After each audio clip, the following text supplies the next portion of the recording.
All right, welcome back, Truth Seeker. It is Wednesday, December 23rd, 2020, and I'm doing this as a makeup broadcast. Something has come up. I have to be somewhere at 6:30 p.m. tonight, and I tried to fight my way out of it because the problem with that is it makes me miss the radio show, which is scheduled for Wednesday. So I am going to miss the normal TFR broadcast tonight, so I'm going to do a live stream right now before I have to go be at the thing I'm going to be at.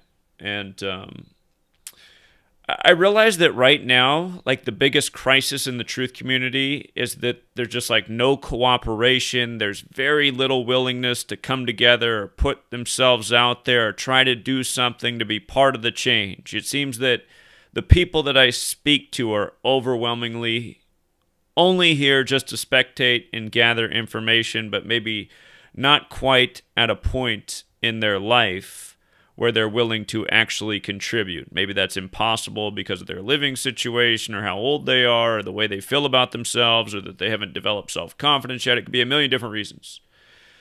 Oh, and by the way, before I go any further, free2findtruth.com, a 100% free website to use. It's social media for truth seekers. There's no censorship. The only rule is no trolling.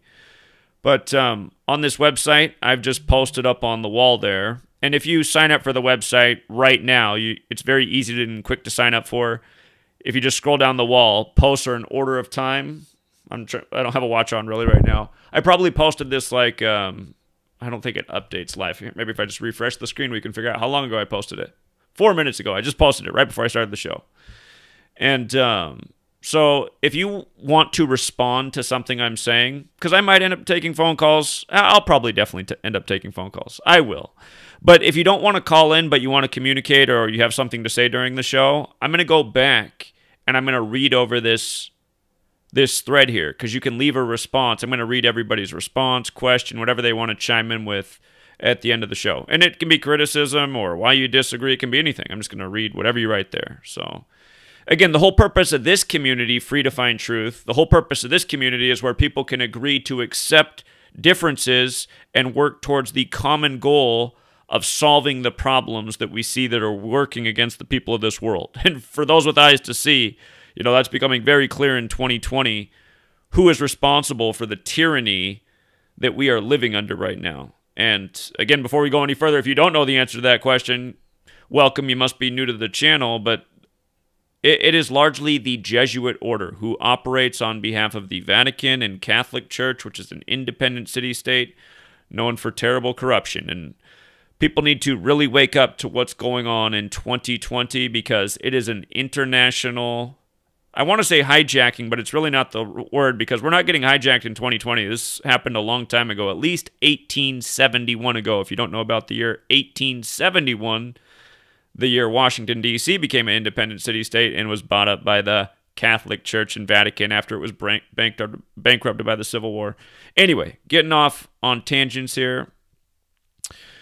But this community is about bringing people together to organize, to stand together, to be creative together, to help get the word out together on what's going on and what we can do to stop it and organize and make the better world we want for ourselves, free of the tyranny that we're currently under. That's what this platform's about. So anyway, and that's why I've been here too. I think people watch me for different reasons, but that's what I'm here for. I'm getting a phone call right now. You guys, I'm not going to take any calls right now. First, I just want to talk about some things. And I guess the thing that I really want to talk about is just the words, I don't know. I think a lot of people, because of their ego, they're unwilling to speak those words. I don't know. And, if you're alive on, I got to put the phone on airplane mode. I'm sorry, it's too distracting.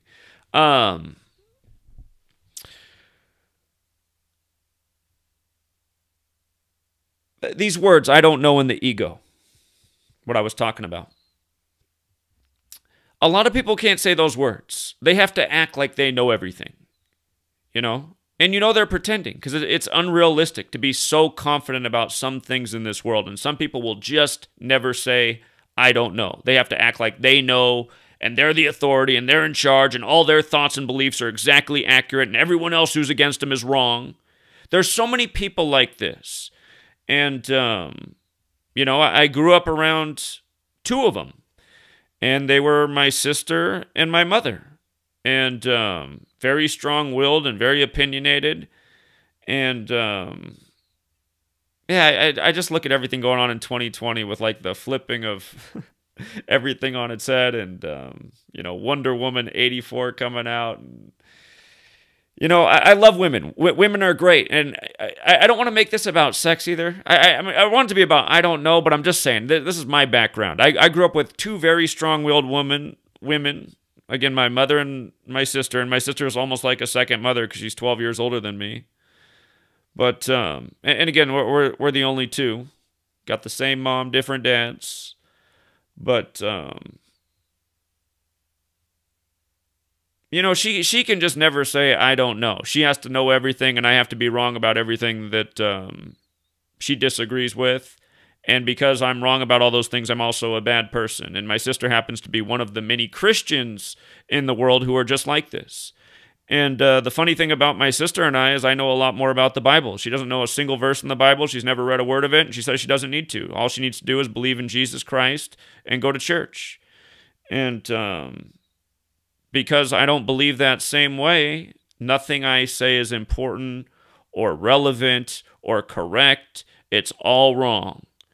And for looking at it from my perspective, it's just, it's just this, it's this completely impossible. It's just like, how is this even possible? How can you think? I mean, how can you believe or think or do anything the way you do? How can you just say, it just really is impossible, and you just look at it and it's like, okay, there's like no humility in this stance. It's an impossible stance. But from her perspective, she doesn't give an inch, not even a millimeter. It's just, that's just the way it is, and she doesn't want to talk about it. And if you try to talk about it, she'll laugh at you and tell you to leave. Like in a totally disrespectful way, like, oh, you're just too dumb and pathetic to think any of this crazy shit that you think, and just get out of my house. And it's just like, oh my God.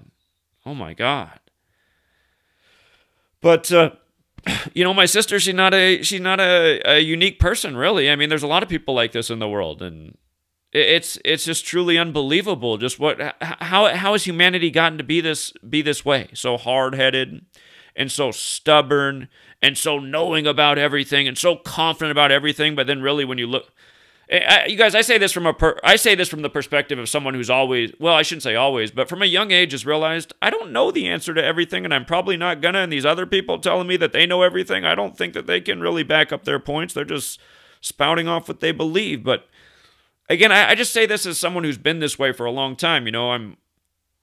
Let me think. Just 2 days ago, I became 37 years old in 5 months. It blows my mind because I still remember being, 5, 6, 7 years old like it was yesterday. And it doesn't seem like it was that long ago. And again, from about the time I've been 12 to now, I feel like I haven't mentally developed. I've just been like the same person. But again, it's just this whole thing of not being willing to admit the words, I don't know. It really is probably the most honest statement you can say. I don't know. I don't know. I'm not going to pretend to know. I'm not going to act like I believe in something so much that nothing else could be possible. I'm going to hate everyone else who thinks or believes a different way than me. But this is how it is with so many people. And the reason it's so frustrating with my sister is because we always had a good relationship. And again, for those who don't know, it's just like she married into wealth and she instantly became a different person. And for the first few years, she was still kind of like my sister, but she was definitely different. But then all of a sudden, it was just like the whole personality was just different and not nice. And again, she learned in recent years that, well, man. Again, you know what? The reason I am going to air it out is because no one knows who my sister is, so it really doesn't matter. I never put out who she is or what her family name is that she married into or any of this. But the thing is, she married into wealth, and I know she did it a lot. I know for sure it had a lot to do with the wealth. She stayed with the man who she was with for almost up until the point she met this rich doctor. She stayed with this man for 15 years, boyfriend or girlfriend. He was like my big brother growing up again because they're older than me. So I learned a lot from him and her, of course. But, you know, she thought she married into like utopia. And then at some point she found out that this guy has a habit with escorts. And she just tried to like live with this secret and bury it until it just became too explosive. And again, I mean, it just goes to her personality, right? Just trying to be too hard-headed, ignoring the truth, just like... I guess even though she found out a long time ago, she tried to like pretend like she was wrong for a long time until she just couldn't do that anymore. But anyway, you just see it's the same thing. It's just the same thing. She just has to be so in control. So she's like in denial of everything to control the way she wants things to be in her mind. And I realize that's just how almost everyone is.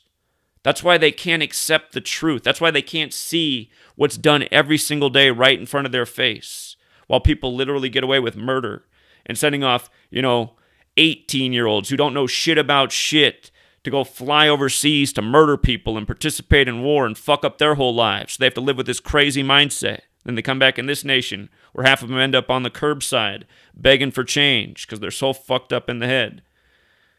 And you know what? As young people, they probably thought they knew just everything, that they lived in the greatest nation ever, like they were told their whole lives in their school where they were made to be because they were so free. Now because they know everything, I know everything. I'm an American. We're the greatest. I know that because I was told that. And then when they finally realize it's too late, now they're killers, rapists. What all these young people are going over and doing in the Middle East because they're on these crazy-ass assignments that fucks up their whole head. A lot of young people roaming the streets of America, living with that in their mind and their heart every day. And it all comes back to this I know everything mindset, which is just so common here in the United States, and I imagine it's true elsewhere. Again, I'm not well-traveled. I've been to Mexico and Canada, but I've never escaped the continent, so... It's another thing there's just so many things to talk about. But yeah, just these words, I don't know. I don't know why more people can't say them, man. Almost all my haters are people who can't say those words, I don't know. They hate me because I don't believe the same as them. They know I'm a shill because I don't believe the same as him. It's just this whole I don't know thing. It's why there's no progress in society. Nobody has the humility to even say, I don't know.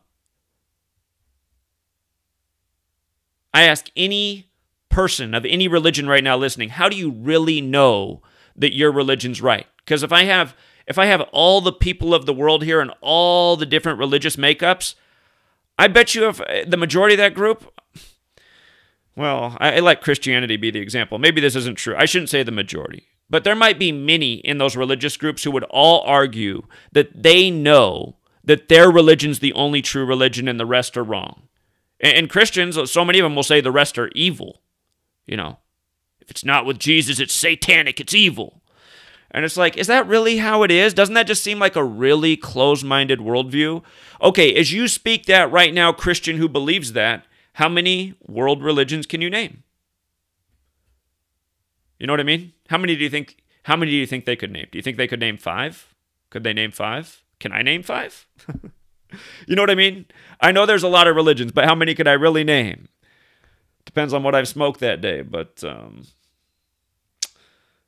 it's just people are just so damn arrogant, man. And myself included. I got the ego problem too. I'm not as bad as most people. I know that, but I mean, we all got the problem. It's just how bad is the problem? Some people drink too much and some people drink way too much, So, but yeah, I don't know why it's not harder for some people to say, I don't know. Especially when it comes to religion. It's like, come on, be fair. I had this exact thought when I was a child and from there it grew. It was like, wait a minute. If I was born over there, I might have been raised this religion. Because my mom, she was raised Lutheran. And my mom will even tell you, she came from a small town in Esmond, North Dakota. Really tiny town, about an hour from Minot. It's kind of the big city in North Dakota. But if you're from most places, it's definitely not the big city. But this is by North Dakota standards. Big state, but small population. And anyway, the town now it's a ghost town. It's one of those towns that used to live because the rail line came through there, but not anymore. But again, freeways change everything. You just see how something. I'll talk more about that too if I remember. But once the freeways were built, then people were transporting their products different. So then they didn't use the rail lines to as many places, and then some towns just disappear. It's just like that's the way the world is. The government makes a big change in the world, and then the world becomes shaped around that change, just like you're seeing right now with coronavirus or 9/11. And that's what people don't catch on to. The government wants to make a change, so they create a thing to drive that change, and it reshapes the world. But anyway, the town she grew up in that was still alive once upon a time, 40s. She was born right at the beginning of the 1950s, before the freeways were built all across the nation like they are now. But the rail line still went through there, and the town was half Catholic and half Lutheran. There's a Catholic church on one side, there's a Lutheran church on the other, and the town custom was the parents of the Lutheran children didn't want the parents of these respective religions didn't want their children, playing on the other side of the town with the kids that were of that religion. The Lutheran stayed on this side, the Catholic stayed on that side. I mean, think about this. These are people that supposedly both believe in the story of Jesus Christ.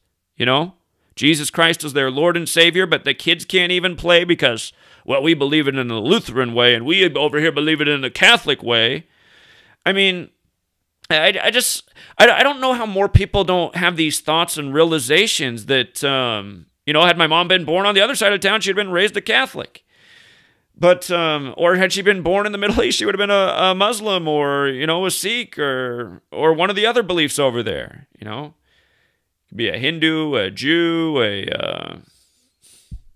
so many. You could be a Rastafari. There's so many things. I'm not doing it justice. There's so many religions in the world. There's so many different spiritual beliefs you could have been born into. And I just realized as a kid, I was like, I see the problem with this. I mean, I can't be so certain that this is what I'm being taught is the absolute truth. But I see what's good in what I'm being taught. Doesn't mean it's all bad, And you just know that as a human being. You know what's right and wrong as a human being inherently. Again, unless you're a sociopath. The only people who don't know and feel right and wrong are sociopaths. And the only people who do wrong behavior who aren't sociopaths are people who do it out of desperation. And some things that people do that maybe they think are wrong, maybe those things aren't even really wrong. Maybe they just think those things are wrong because they've been taught that through beliefs. And maybe those beliefs really weren't ever here to actually help them, but were actually here to just keep them in a bad state. You notice how a lot of religion tells you things that are actually good for your health and your state of mental well-being, they're actually bad. If you listen to every preacher, well, I shouldn't say every preacher in town. I mean, that's the other thing about religion too, right? There's a lot of different beliefs and range of opinions within the different sermons that are being given all over the world in any respective religion. You could walk into one Lutheran church and listen to the minister. I was trying to find the word minister.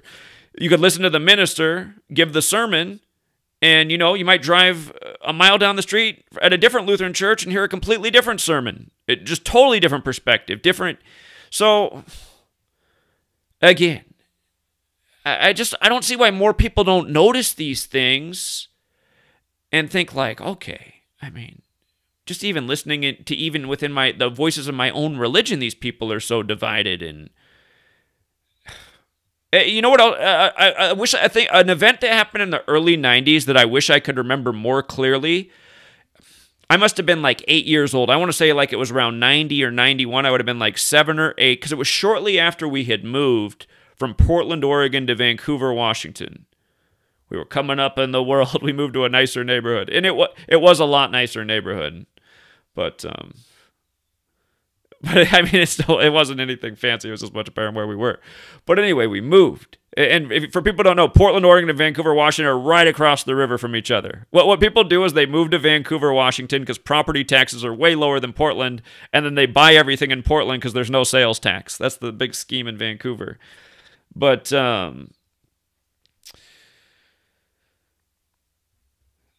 what was I saying? when we moved over there. Oh yeah, there was some special event at the church, and I think it was because there was a big news story that a lot of Christians were really in an uprising about, like a mother had killed her children for some reason to like protect them from their father, something like this, right? It was some really disturbing story about a mother who purposefully committed suicide with her children, and it was to protect them from something, or she had some belief. I was I don't know. I was too young to really grasp it fully in the way adults would. Because I mean the brain is developing, as smart as like a 7-year-old. But what I just remember, what really stood out to me is my mom took us to that thing that night at the church, and it was in this new church in Vancouver. I believe it was called Beautiful Savior Lutheran Church, if I remember correctly. And But what I remember about it is how the people were in a quarrel, and people had different opinions, and it seemed like people were getting agitated in the church talking about this subject. And I remember it was just unique because it wasn't the normal night we went there, and it was like focused on this like terrible news story that had touched a lot of people and hurt a lot of people. And I just remember how it seemed like people were mad at each other in the church, and I'd never seen anything like that in a church in my life, right? Because normally everyone's there and praying together and singing the songs together, and people aren't arguing and fighting. And it wasn't like so bad. It wasn't like when my parents fought, but it was like, I just remember people were like upset and agitated and getting, like saying, no, that's not right. And I was just like, whoa, this is different. And I just think back now, and I'm like, God, we were in there over a news story and what people's emotional response to the news story. And again, I mean, it was just like, and it was just a drop in the bucket along the way. I realized I didn't really like the TV and news, especially as a child, because just news is just always so negative, and it's like meant to make you scared. And I just noticed that as a kid, I was like, I'm going to go back outside and play right now. What is this? But, yeah, and again, it's just, again, people even in their own belief just like ready to go to war with each other because they have different thoughts about this event. And it's just, you see that's the, whatever it is that you believe about how we came here, whether you believe God created us, which is what I tend to think. Some people believe an alien race came here, the Anunnakian created us to be a slave race and essentially to be workers and good, obedient workers. I mean, you can see why people, I entertain the theory. Again, I don't know. I mean, is that what happened? Maybe. You look around, it's like, well, God, what's wrong with me? I'm some kind of defect. I guess that's what they're trying to figure out with these probably latest round of vaccines, but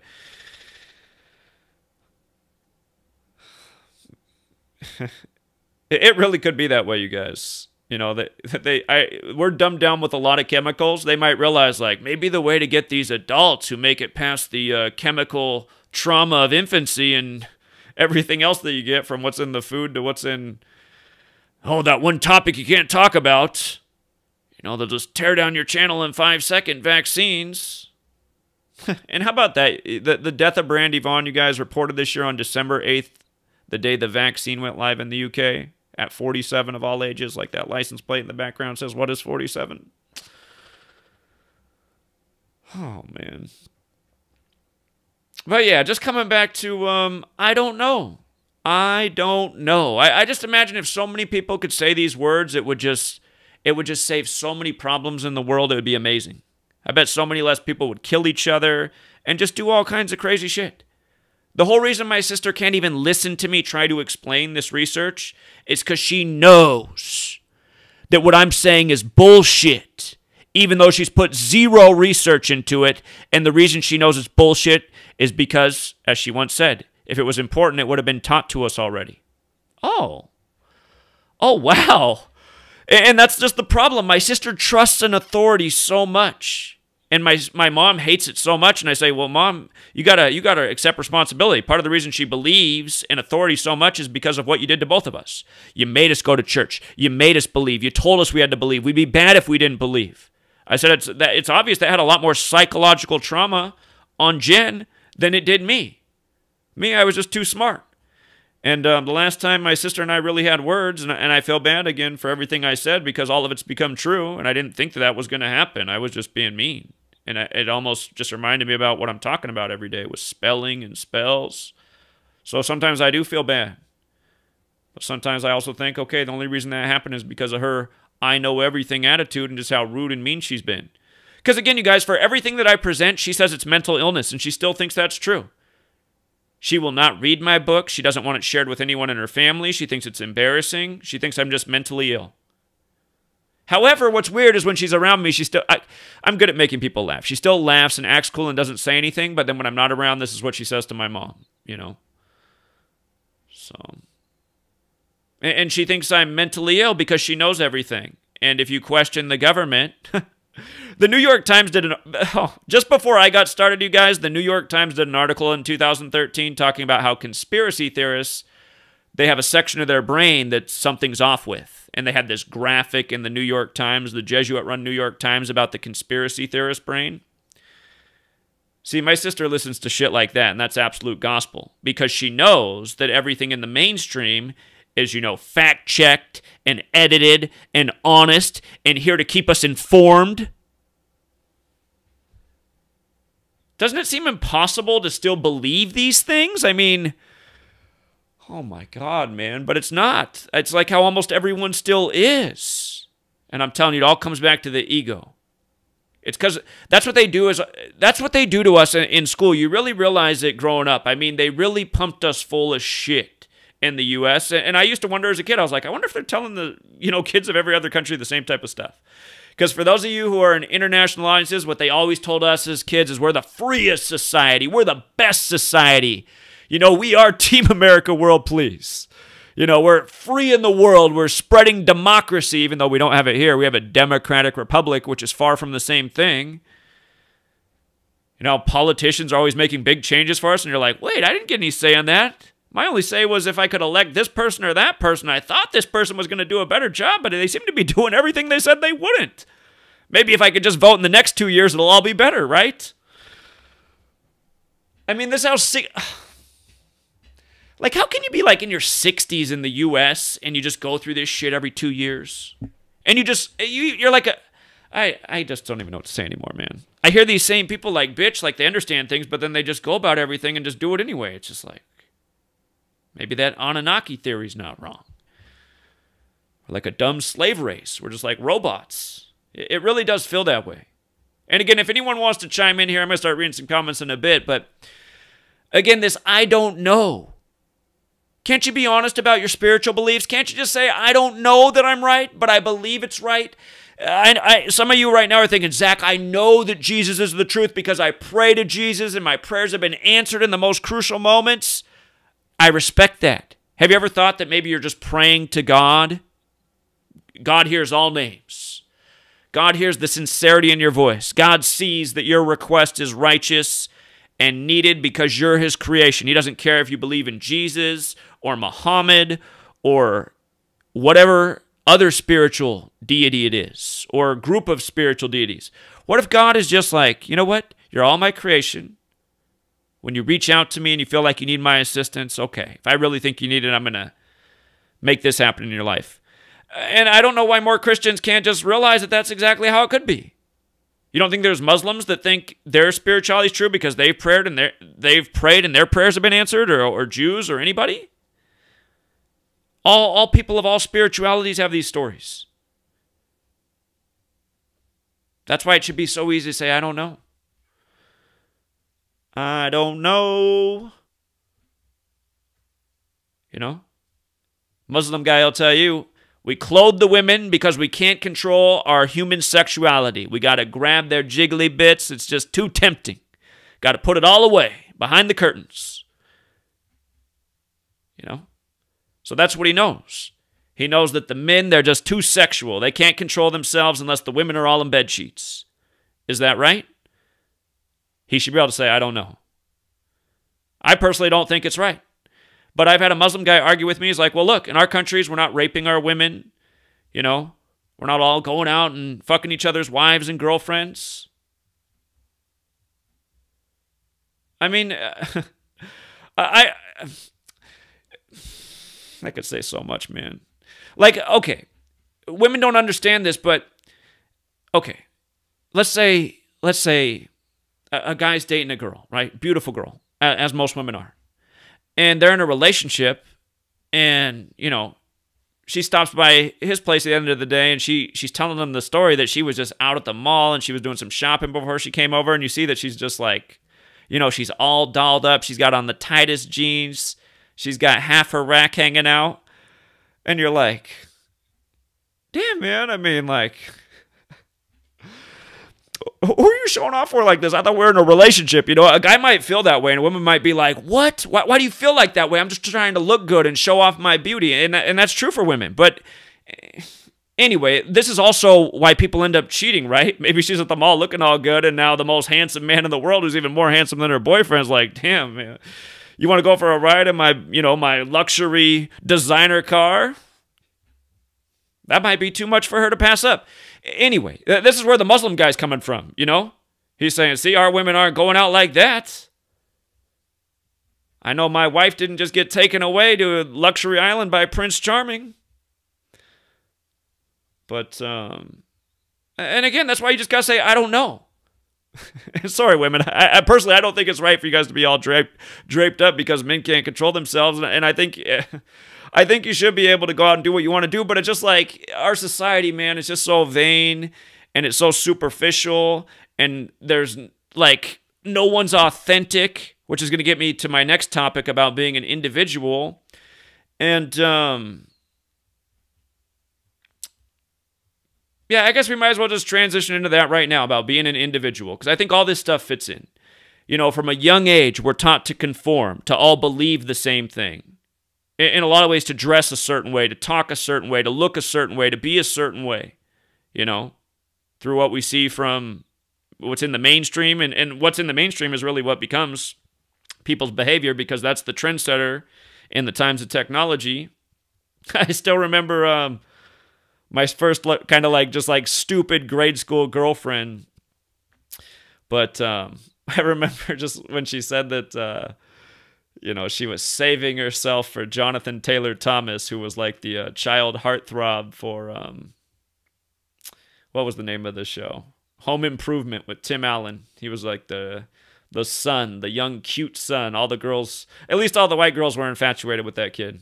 And it's kind of weird that he disappeared. You would think he would have had a big career. He had such a fan base as a young person. And sometimes you just wonder, is a kid like him, maybe he was like given one of those officers, okay, you ready to go to the next level, Jonathan? Here's what you got to do. And maybe Jonathan was like, you know what? I think I'm out. So I think a lot of people have probably made that decision in the world of entertainment, and we just don't know that or appreciate it because it's all hidden. Again, because we don't know. A lot of stuff in this world is hidden. But yeah, about being an individual. It's a hard thing to be in this world because you're told to be a certain thing. You got to be a certain thing. If you're not that, it's bad. If you don't believe that exact thing, it's bad. You're a bad person if you don't believe that. That already right away takes away a lot of your individuality. You're not even allowed to think or question things. You might meet somebody that you're really friends with. You're like, wow, I really like this kid at school, and you're such good friends at school. And then your parents get word that, oh, they're of a different religion. Oh, trust me, you don't want to hang around that kid. His family's evil. They're satanic. You don't think stuff like this is happening in the world? So this makes it hard to be an individual. You have to believe a certain thing. You have to be so absolute about this belief. Because everyone's beliefs are just so concrete, as we all know. That's why everyone is right. But, so you have that. And then you're sent to school, and, at school, you see, like, you learn real quick what's cool.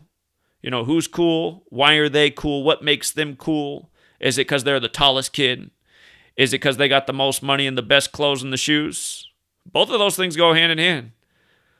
There is a thing about height in our society, and there's also a thing about wealth and material possessions. So it could be things like that. And could also be the best looking, could be the funniest. It's usually not the smartest, unless it's street smarts. That's kind of like a thing that's always made fun of in school. It's like if you're too smart, you got to kind of hide it. You got to play kind of dumb to fit in. Because if you're too smart, oh, you're just, you're the nerd. So, all these things just make it hard to be an individual. These are all parts of our culture and society.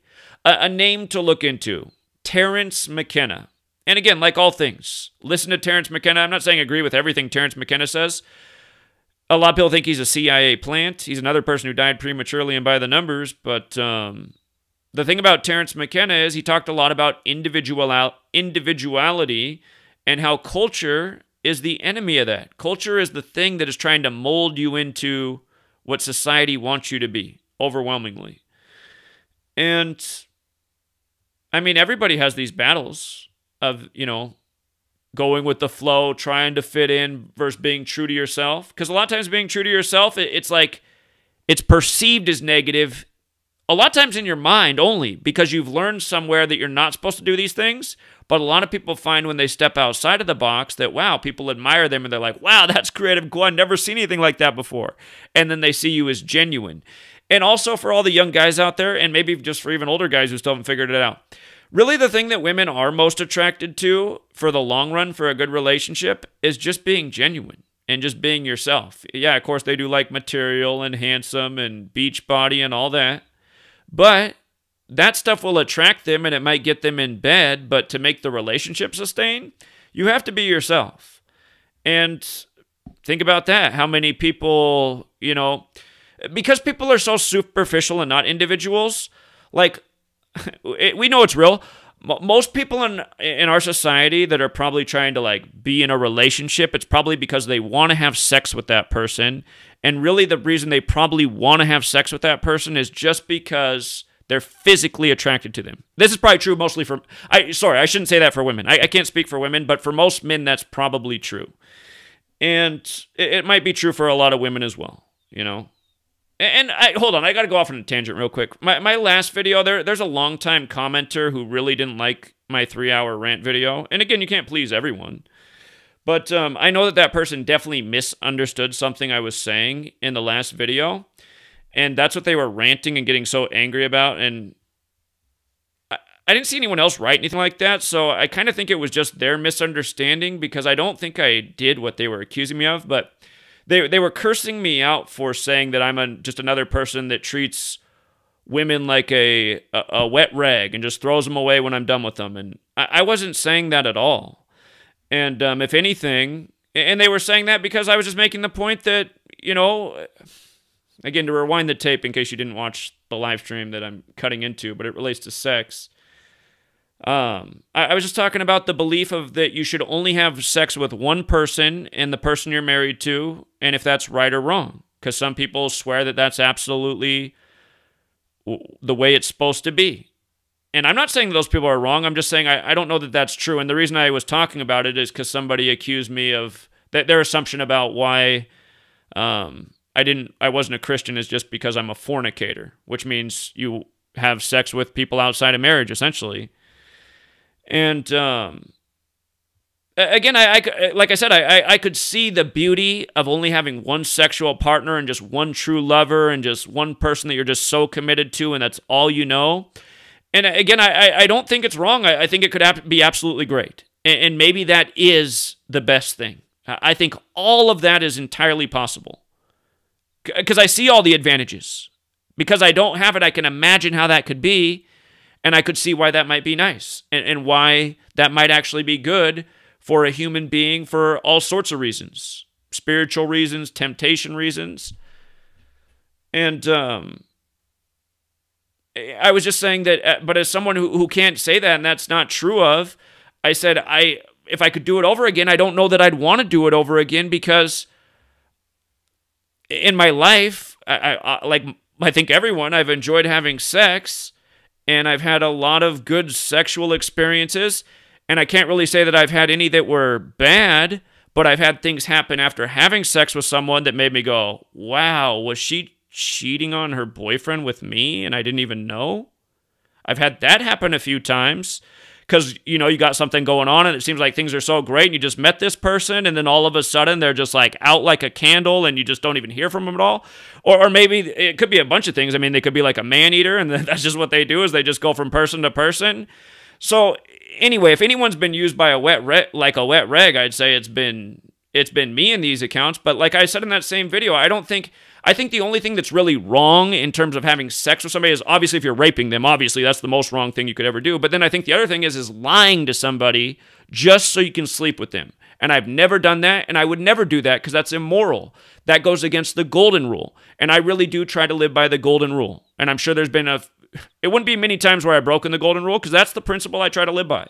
I wouldn't want somebody lying to me to get something from me. So anyway, just people get so hot just talking about things. And all I was saying is I could make the same joke that I made in the other one, and it's kind of true. It's just like because you have multiple experiences, you realize things. And it's like, you know, having sex with anyone, well, there might be somewhere where this isn't true, but I haven't had an experience where I could say it was bad, it was not nice. Every sexual experience I've had was consensual, honest terms as far as I knew, unless I was being lied to or not, or something was being left out. And it just seemed like it wasn't just one-sided. It seemed like everyone was satisfied, if I'm making my point. And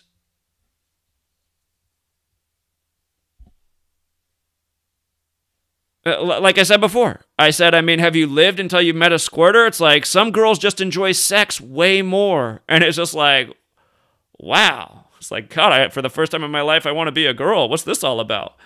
And, you know, you wouldn't know these things necessarily if you only had one partner. But that's not to say that doesn't make having one partner right.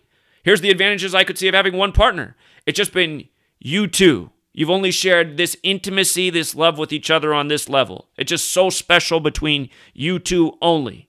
Only you have this intimate connection. And then the other thing is, you're not going to have as much well, actually, I don't know that that's true because that might not. I was going to say maybe you don't have as much temptation because you don't know about having sex with other women and just how, you know, different things can be. So, like, oh, I'm just going to be real, okay? Some girls just have the most amazing tits, right? And they're just, it's like, oh my God, like, there has to be a God. And some girls have the most amazing asses. And some girls just have the most amazing complete packages and the most beautiful faces. And some girls don't have any of that, but they're just so much fun to be around. And, you know, there's just all these different things to experience and enjoy. Are you supposed to do that in one lifetime? Maybe you're not. Maybe the Christians are right. Maybe for doing that, you get eternally damned. You're in chains, you know, in the pit fire looking up at all the virgins and people who only had one partner. Maybe it is that way. But honestly, I really don't think it is. You know? You guys, if it was that way, why don't you feel like even if you hate me because we believe different and you do know things and I don't you think God must have sent me for some reason to do what I do and work this hard and to put out this information to help people out? And I have helped a lot of people in my lifetime. A lot more people than I've had sex with, if that counts for anything. So, you know, it's just like, again, I mean, I know that my haters, I know my haters well. They hate me because they know things that they think I should know. They always leave the same comments. It's amazing Zach doesn't know Jesus yet, but thinks he knows so much about truth. It's like, God. It's like, oh my God. That's all you can leave in response to the video I just worked hard to put out there? It's like a video where I'm trying to help wake people up to how all these young people are getting murdered by this code and why they shouldn't support these evil industries. And then the Christian leaves a response, your work doesn't matter because you don't know Jesus. It's like, don't you see I'm trying to keep the next young person from joining this, whatever this is, this evil? Zach, how can you talk about a satanic cabal if you don't believe in Jesus? Again, just the same stupid questions. Satan represents evil. Jesus represents good. Can we agree to this? Can we all say that we understand good and evil? It's within all of us. You don't have to read a Bible or read the name Jesus, in a name that no Christian would ever know unless they read it in the book. Mistranslated book with all the left out pages and parts. And the misnamed Jesus, because there were no J's back then. But somehow you guys know it all. And the know-it-alls, they never want to listen to anything, do they? They just they're the ones with the shortest fuse when it comes to listening. I don't want to hear anything about that. Because I know it all. But yeah, just coming back to the individual thing. You know? we don't know what's right. We can believe we know what's right, and based on our beliefs and what we feel and what we think is true to ourselves, I think that's how we should behave, but I think we should all just agree to the golden rule. Treat other people the way you want to be treated. And that does not involve believing the same way and judging other people because they believe differently. And the reality is, the only person whose beliefs you should come across that you disagree with, if you can all agree to that, is the person who does not agree to the golden rule. The person who thinks that, it's about them, numero uno, everything else is secondary, and they can do whatever else they want in this world as long as it serves them. There are people that operate on that code, and those are the kind of people that we should all be working against. Those are the kind of people I work against. A lot of people make videos saying, Zach's here. Zach's real purpose is to take people away from Christianity. You guys, that has never been my purpose. I've never said anything like that. I've said countless times that no one should believe like me. I'm not trying to take you from your spirituality. I'm just trying to be honest. Everybody wants to know everybody's beliefs. If I ever made a mistake, it was even talking about my beliefs. But again, I try to be honest. Somebody asks me what I believe. I tell them honestly. The next thing I know, there's 5 videos saying I'm a Satan worshiper because I don't believe in Jesus. So, there's literally videos that say I'm a Satan worshiper because I don't believe the earth is flat and I don't believe in Jesus. And again, that's why I've been telling you guys, flat earth is just like an extension of the Christian component of the truth community. It's based in religion. No flat earther can prove to you how the earth sets, not how the sun sets on a flat earth, but they will tell you that they know the earth is flat and you're an idiot for believing in ball earth and gravity. You're an idiot because they know the earth is flat, even though they can't explain how the sun sets. They don't need to explain it. All they need to say is they know it's flat, and you're an idiot because the earth is obviously flat. Because from looking on their small perspective in the world, they can see definitively that the earth is flat. And they know. And again, the flat earth thing didn't feel like an individual movement. It felt like a culture movement in the truth community in 2015. It felt like a great earthquake in the truth community. And I, for the longest time, tried to avoid the earthquake that I saw, the division and the fighting. But then, next thing you know, just videos started getting made about me. Zach is a satanic shill who believes in the ball earth and does not believe in Jesus. Oh, boy. It's like, damn, man. I don't have a single person making videos for me right now trying to share this work. At the time, I didn't. Maybe it was Dan Barron alone.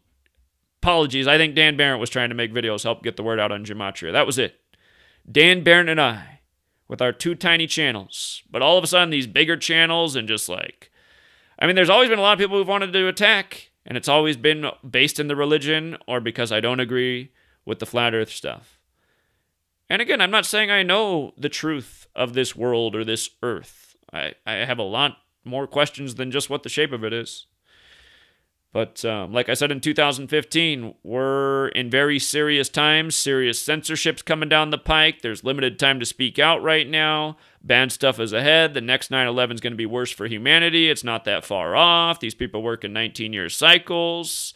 2001 was the big warning. We still haven't done what we need to do as a people since 9/11 because we're still falling for all the lies.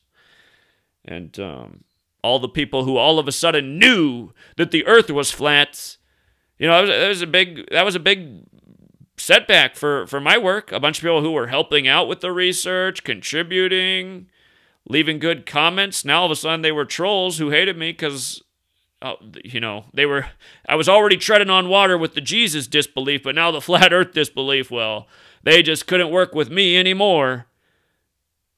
And it's just amazing how people just know things that they just know that they cannot prove. That's the only thing they really know, but they won't admit that because the ego. They think their ego's backing it up. Just keep saying I know even though I don't know. I'm going to hold my ground.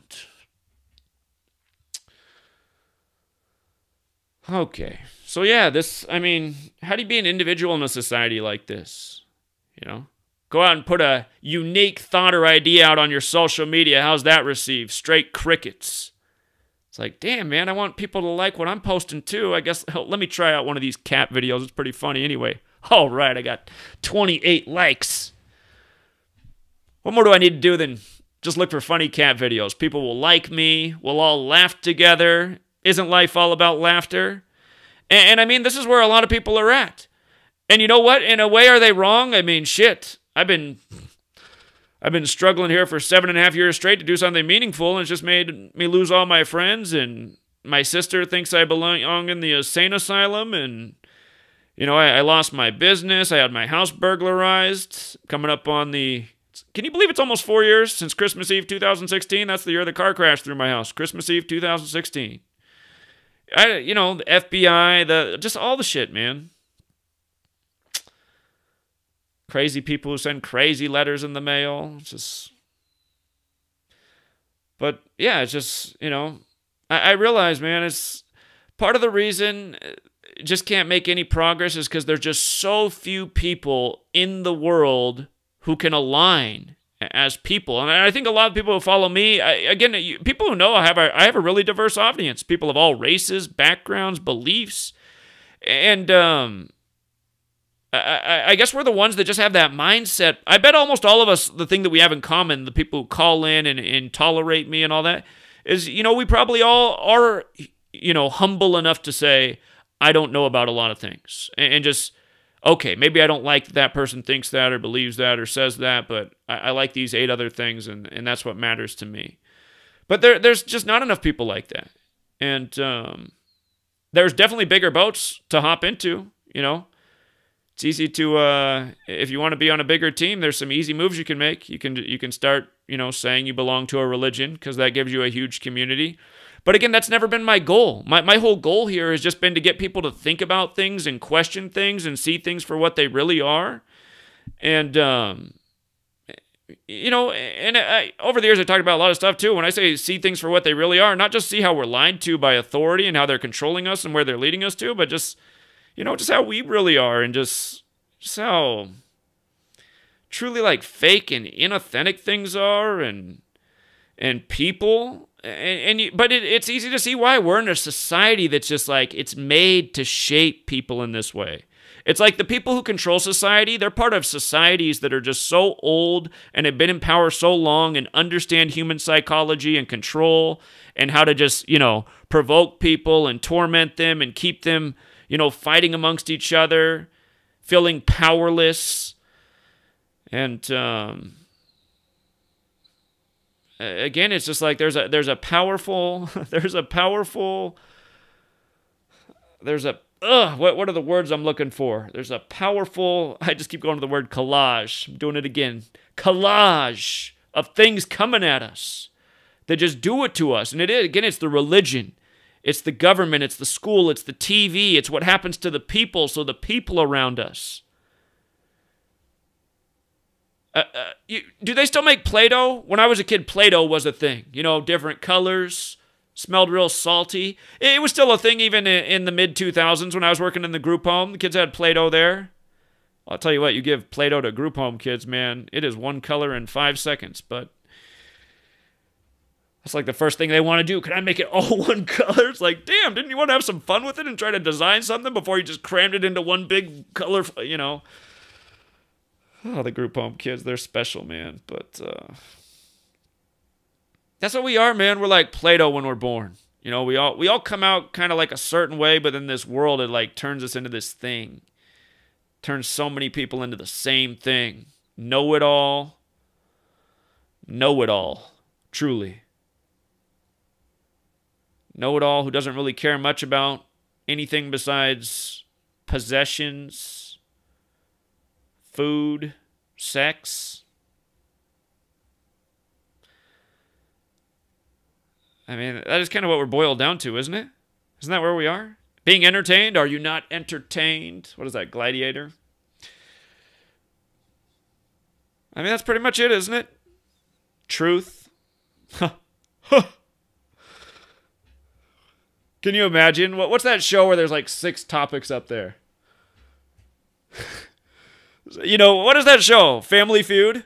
There's a bunch of them. They put up a topic and you have to name the things that are like the 6 most likely. The most likely is worth the most points. Things people are into. If I was on there. Truth. You know, you turned lost X on the screen. It's like, shit. No wonder. How didn't I see that 7 years ago? And I'm joking, you guys. I knew that nobody was into the truth. I think even before 9/11 happened, honestly.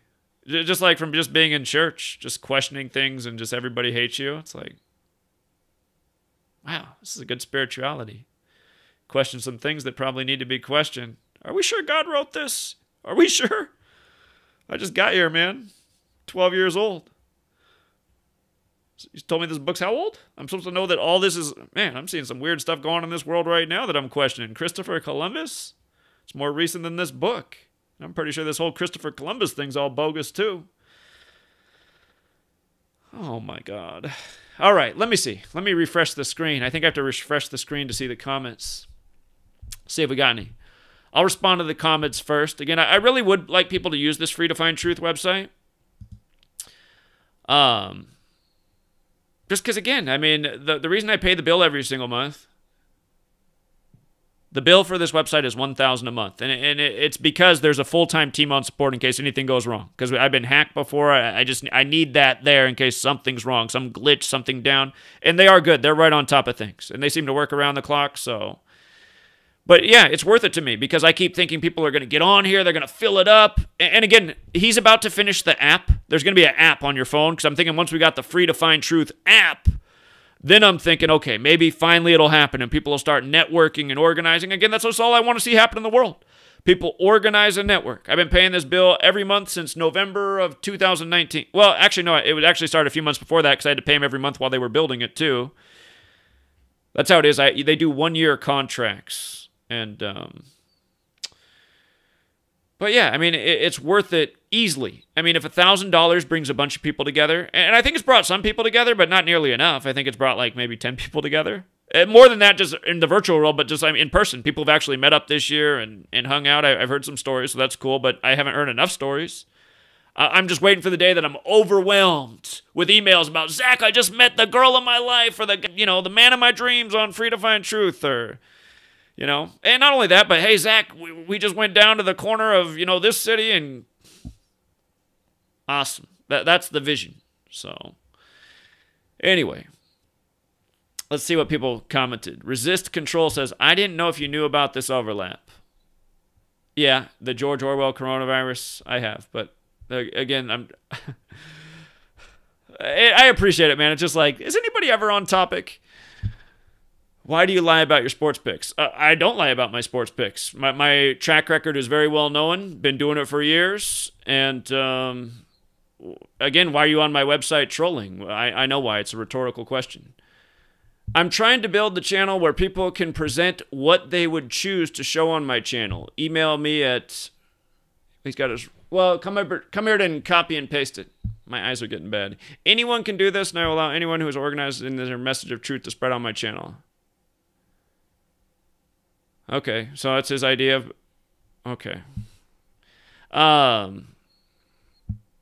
So I guess... Okay. Can you tell something about the gang stalking you went through? Sure. Okay, so... 2014. It was the year of the shooting at Marysville Pilchuck, just north of Seattle, in Marysville, Washington, which is just north of Everett, if you're familiar with Everett, Washington, which is the big military base just north of Seattle. Military town, I should say. And Marysville's north of that. There was a big shooting there right before the vote. If I remember right, it was in October, and then the vote was in November, and it was for gun control, right? And then right after the shooting, there was an ad right away about why we needed this gun control. It was just so obvious. It was like, God, this is how they do it. They do the propaganda, and then they get people to go out and consent to take away their rights.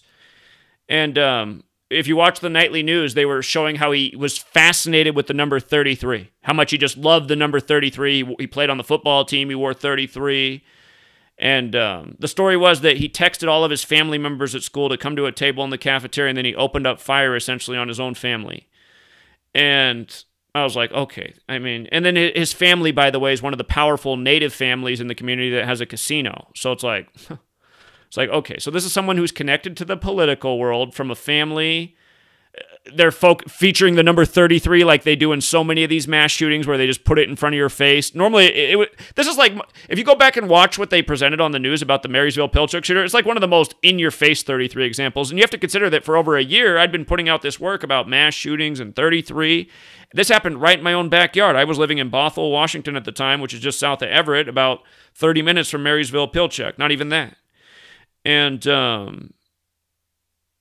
so, I was putting out the research on my YouTube channel at the time and on my blog, and I tried to go up around the school and just talk to people in the area, and it was fenced off and stuff, and, didn't really get any information. But the thing is that I realize in hindsight is, you go up to this school where the police are around there, there's security, you're asking people.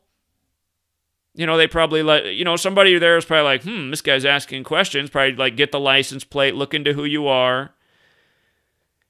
It wasn't long after that. So at the time when this happened, I was doing this research, but I still had my medical marijuana business. And it was a delivery service, and it hadn't been phased out by the new laws yet. The medical delivery was still legit. And it was November 8th. It was November 8th, 2014. So it wasn't long after it was just like couple weeks, I think. Couple weeks. November 8th. I used to always tell this story different because now I just talk more openly about my business. And part of the reason...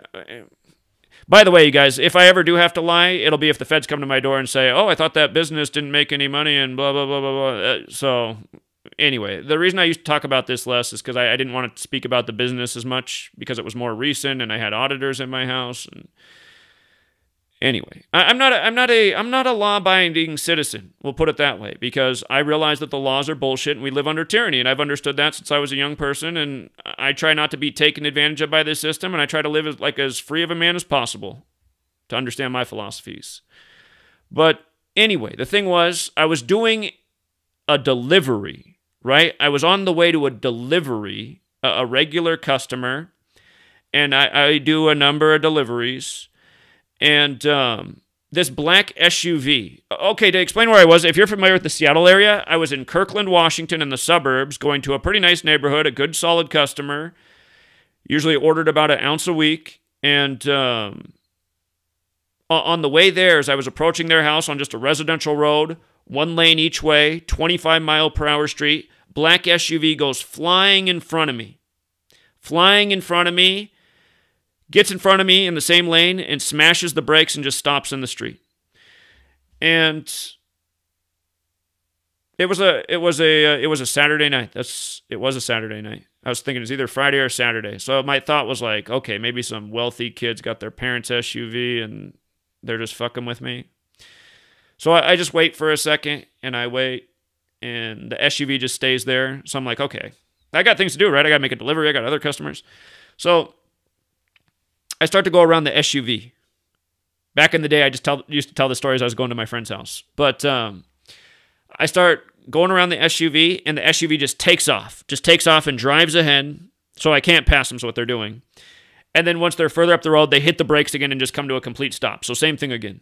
So I stand behind them for a second. This time I don't wait as long. I start to pass again, and then they drive ahead. Now what got weird is they drove ahead, and we're still probably like 3/4 of a mile from the delivery's house. They drive to the delivery's house before I get there, and then they just idle in front of his driveway.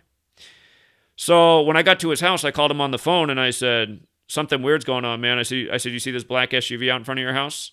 I said, this person just cut me off and fucked with me on the road, and then after they got done messing with me, they drove ahead, and somehow they knew to go right to your house.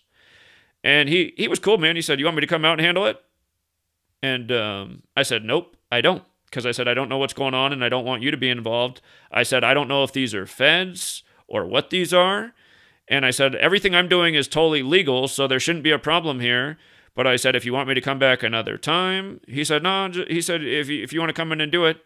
So I went in his house, and we chatted for a little bit, and he had a little kid. It's funny to think, 2004, kid's probably like 11, 12 years old now, but anyway, he was a cool dude, and like a lot of my customers, I was cool with them. I talk with them, just about whatever. A lot of them just like to smoke with me and hang out. And But anyway, that night I didn't want to hang around as much because of the thing going on, and I said I wasn't going to stay around as long, so I went back outside, and as soon as I went back outside and started to walk towards back to where my vehicle was, the SUV just took off. But it stayed outside and waited while I was inside.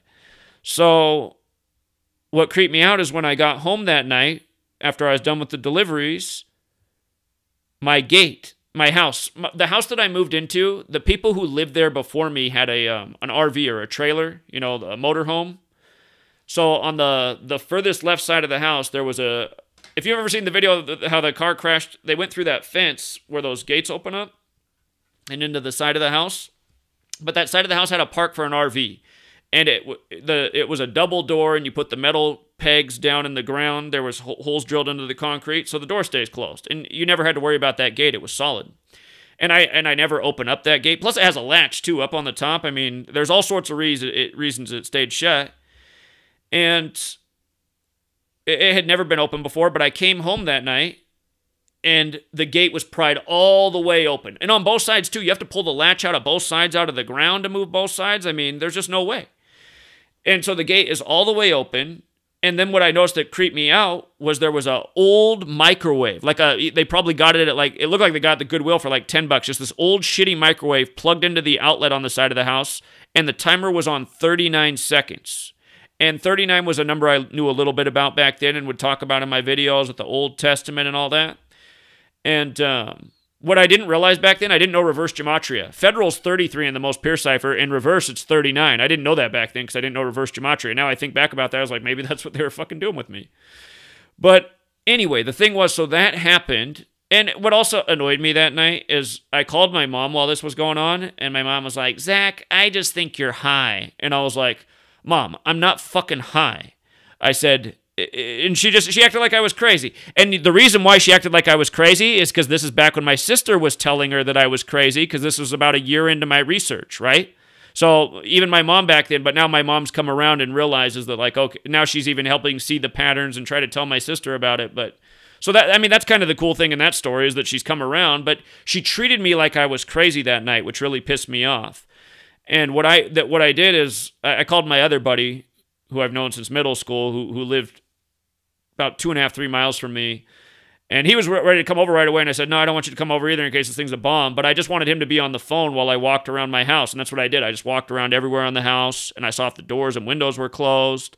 And then I had him stay on the phone while I went in the house and make sure everything was cool. And it seemed like everything was fine, But the weird thing was just that the gate was wide open and the 39 seconds. So in hindsight, I wish I could go back to that moment, because I was so busy back then. And to think had I not put time into this research that week, I could have took a lot of preventative measures. But what happened exactly 1 week later, exactly 7 days later on November 15th, is my house was wrecked. It was ripped off. It was broken into. Everything was trashed and stolen of value. And my business was destroyed because I built a very nice grow on the property that was sabotaged. And just everything was ruined. Very, very good business. Everything of value stolen because you have a weed business and the banks won't take any money because they're federal. You have to... I should have had a safe bolted into the ground, not just a safe. They walked off with a safe and everything else. So much weed. And the timing was perfect, too, because we just finished harvesting and all the trimming. It was so frustrating. If you've never grown weed, it's so much work. It is so much work to do it right. And it's expensive, too. Huge bills. I lost everything. And in a way, I was an idiot, because I should have had way better security than I had based on how much I stood to lose. And I should have spent that week burying shit all in the dirt all week. Because in hindsight, I'm like, that was a major warning. And exactly 1 week later, they fucked me. And I was just too busy, man. In hindsight, I was just too busy. I just stayed working. And I guess that's part of my flaws. I try not to worry about stuff. I was like, okay, they fuck with me. It looks like business as usual tomorrow. Looks like everything's good today. 2 days later, 3 days later. It looks like everything's all good. Well, 7 days later, it wasn't. And I just started to I started to think more about things. Like part of the reason my sister thinks I'm crazy is also for what I'm about to say. But I just started to think about things after they happened, and it all happened over time. So that happened to me at the end of 2014. That was November 15th, 2014. That everything was destroyed and ripped off. And you know what? Here, I just want to tell another story real quick that's related to the weed business. Because the dude who really saved me, his name was Jeremy. Not Jeremy White. Not Jeremy White, who's one of my favorite people in this community, but a different Jeremy. And he really helped me out because he was the best grower I knew. I had a lot of growers that I bought. I grew all my own stuff, but then I shouldn't say I grew all my own stuff. I grew a lot of my stuff, but because I had so many customers and needed supply, I needed to buy from other growers in the area. And there's a lot of growers in Washington State. And the best one I ever met reached out to me because he found my business number. A lot of people, that's the thing when you have a business. Your growers are reaching out to you all the time, and then you talk to them over the phone, you see what their prices are, you ask how they're growing, are they using this, is their stuff organic? And anyway, just over time, you figure out who's got the best stuff, who's got the best prices. Well, on my 31st birthday, the 31st birthday was the best day of my life, you guys. I turned 31 July 21st, 2014, so just before all this happened, and I just felt like it felt like such a euphoric day to me. This might sound stupid to you, these things I'm about to tell you, but I promise you it's all real. And my mind was just blowing. And then it ended up being like the hardest year of my life, but my birth numerology is 31 before you break it down to 4, but I'm born July 21st, 1983, which is a 31 date, 3 plus 1 is 4. And on my 31st birthday, my business just went nuts that day. And I just never made so much in a day. I mean, that day I made like almost $10,000 in one day. And that's a lot of money. I mean, I had to move a lot of stuff that day because, again, you're moving product's expensive. But I mean, so much money made that day. And I thought, wow, maybe my life's about to change. I figured out this amazing knowledge. My business is booming. Maybe I'm going to have a serious cash cow here. And I'm going to be able to blow Alex Jones out of the water. This is how I'm thinking on my 31st birthday based on everything that happened this day. But it's my 31st birthday, right? Also that day, this guy Jeremy reaches out to me, found my number, and he wanted me to check out his product. And when he told me his stuff was top-notch, I couldn't believe what price he was saying because he was way below everyone else. So I went to look at his stuff, and I was a skeptic. I was like, he's charging that much. It's probably not that good. Well, I got to see his stuff, and I was like, and I sampled his stuff, and I was just blown away. And what's crazy about his name, Jeremy, is in the most pure cipher, that equals 31, like my 31st birthday. And what else is weird is if you write out bald eagle, it equals 31 in the most pure cipher. At the end of that day, I was in my backyard. Beautiful summer day. Some of you guys probably remember my backyard who've been here a long time. Russian Vid said my neighbor's trees were symbolic of the Twin Towers, and I was an Israeli shill. We live in the Pacific Northwest. There's a lot of trees, so apparently there's a lot of Israeli shills just based on the amount of trees. But there's another flat earther who knows it all, big Jesus guy too. But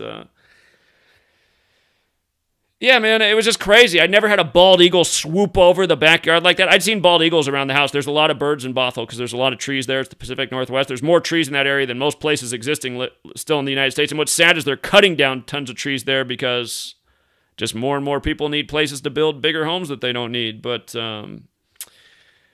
it was just crazy. A bald eagle swooped so low, I was just blown away. I had to go do the gematria on a piece of paper, and I was like, holy shit, 31, this is impossible.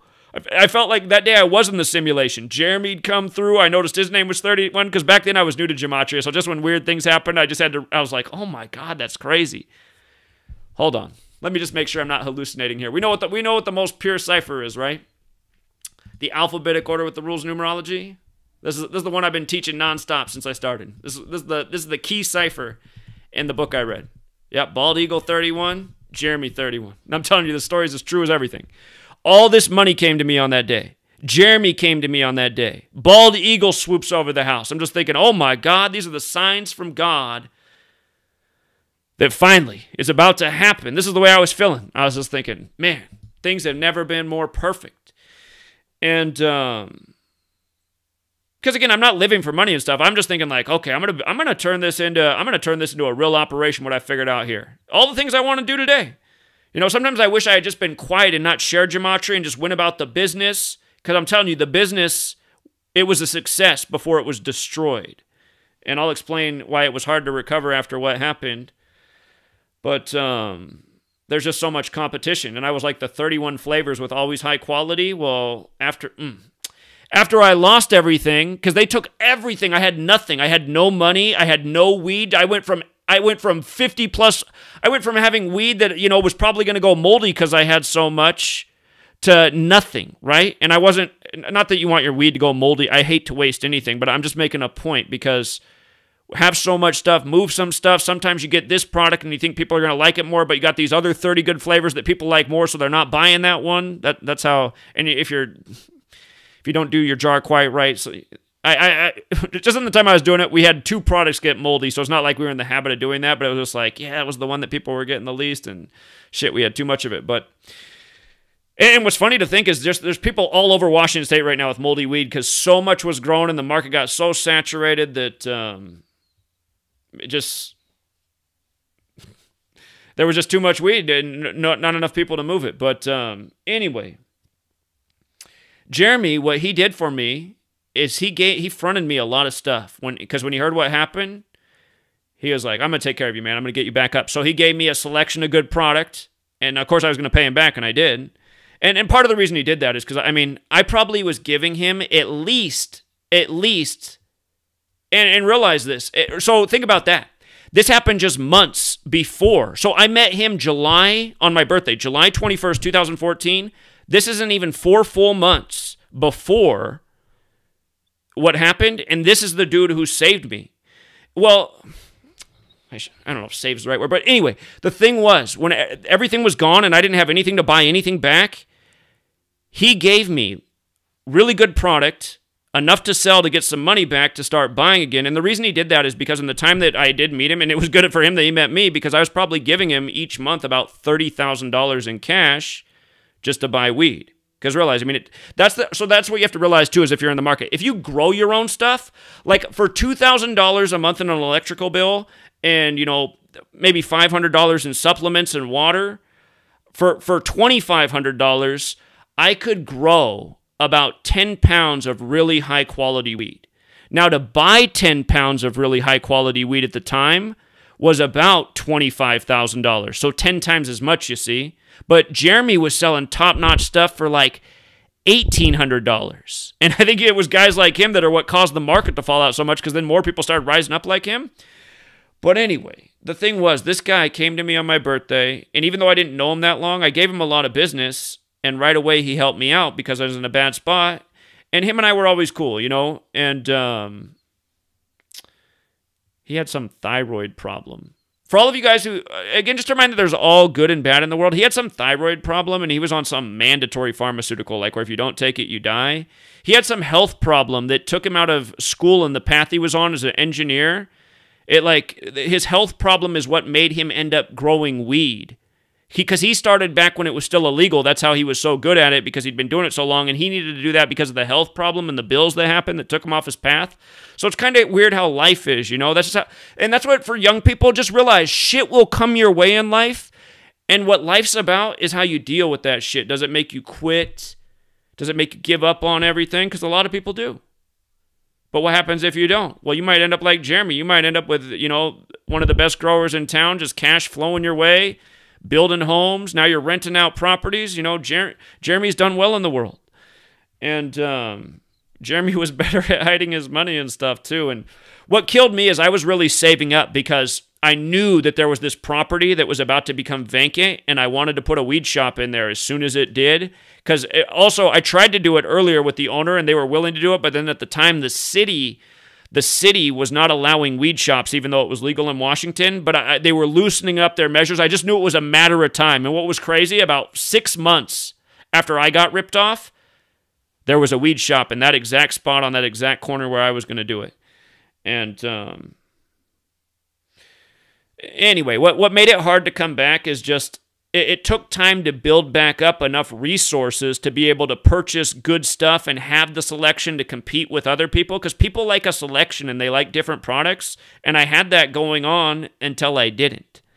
And then when I didn't, I had Jeremy that kept me on my feet, and I did. I just kept from that point on. I just kept the business going under the table. And honestly, after I got ripped off, all the people who always called, because I kept it totally legit before that. People had to have their medical card, because that's what I was. What was legal was to deliver to people who were medical patients, not to people who wanted recreational weed. But guess who was calling your phone all the time? And I had to, for every order I had to turn down 5 people because they just wanted, once I got ripped off and I was at square root, I was like, well, the way to build back up fast is just to start delivering weed to all these people.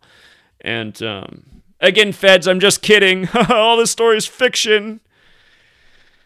Just like my name's Joshua Greenblatt, which is a fiction spread by a lot of people who think they know everything. My name is exactly what you think it is, Zachary Hubbard.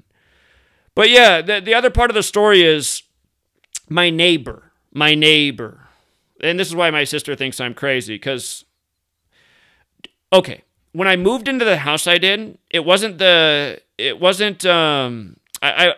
end, it was like during the housing market and a lot of people losing their home. There were 2 homes on that street that were in foreclosure, and nobody lived. They were abandoned properties, lots of problems. The outside of the houses looked bad.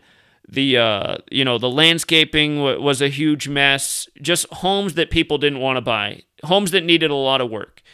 And what was amazing is all of a sudden, and it was at the end of 2014 as well.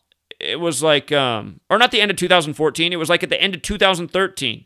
It was shortly after I started doing this research. But all of a sudden, both those homes sell, and it was just weird. It was like, it almost felt like they were from a TV show, just like how there were these big crews there working on both homes and fixing them up. I was like, what's going on with those homes?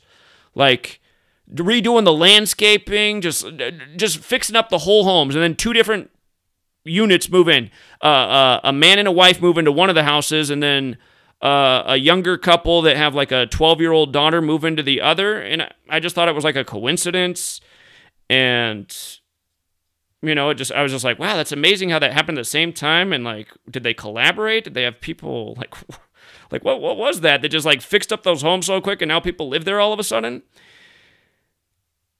Anyway, what got weird is after my house was ripped off, the guy who lived directly across the street who'd moved in, he disappeared for 2 weeks and he was never anywhere. And then when he came back, he'd bought the exact same vehicle as me and he was out of work prior to that. So it was like, how are you going to go out and buy a $30-some thousand truck, man?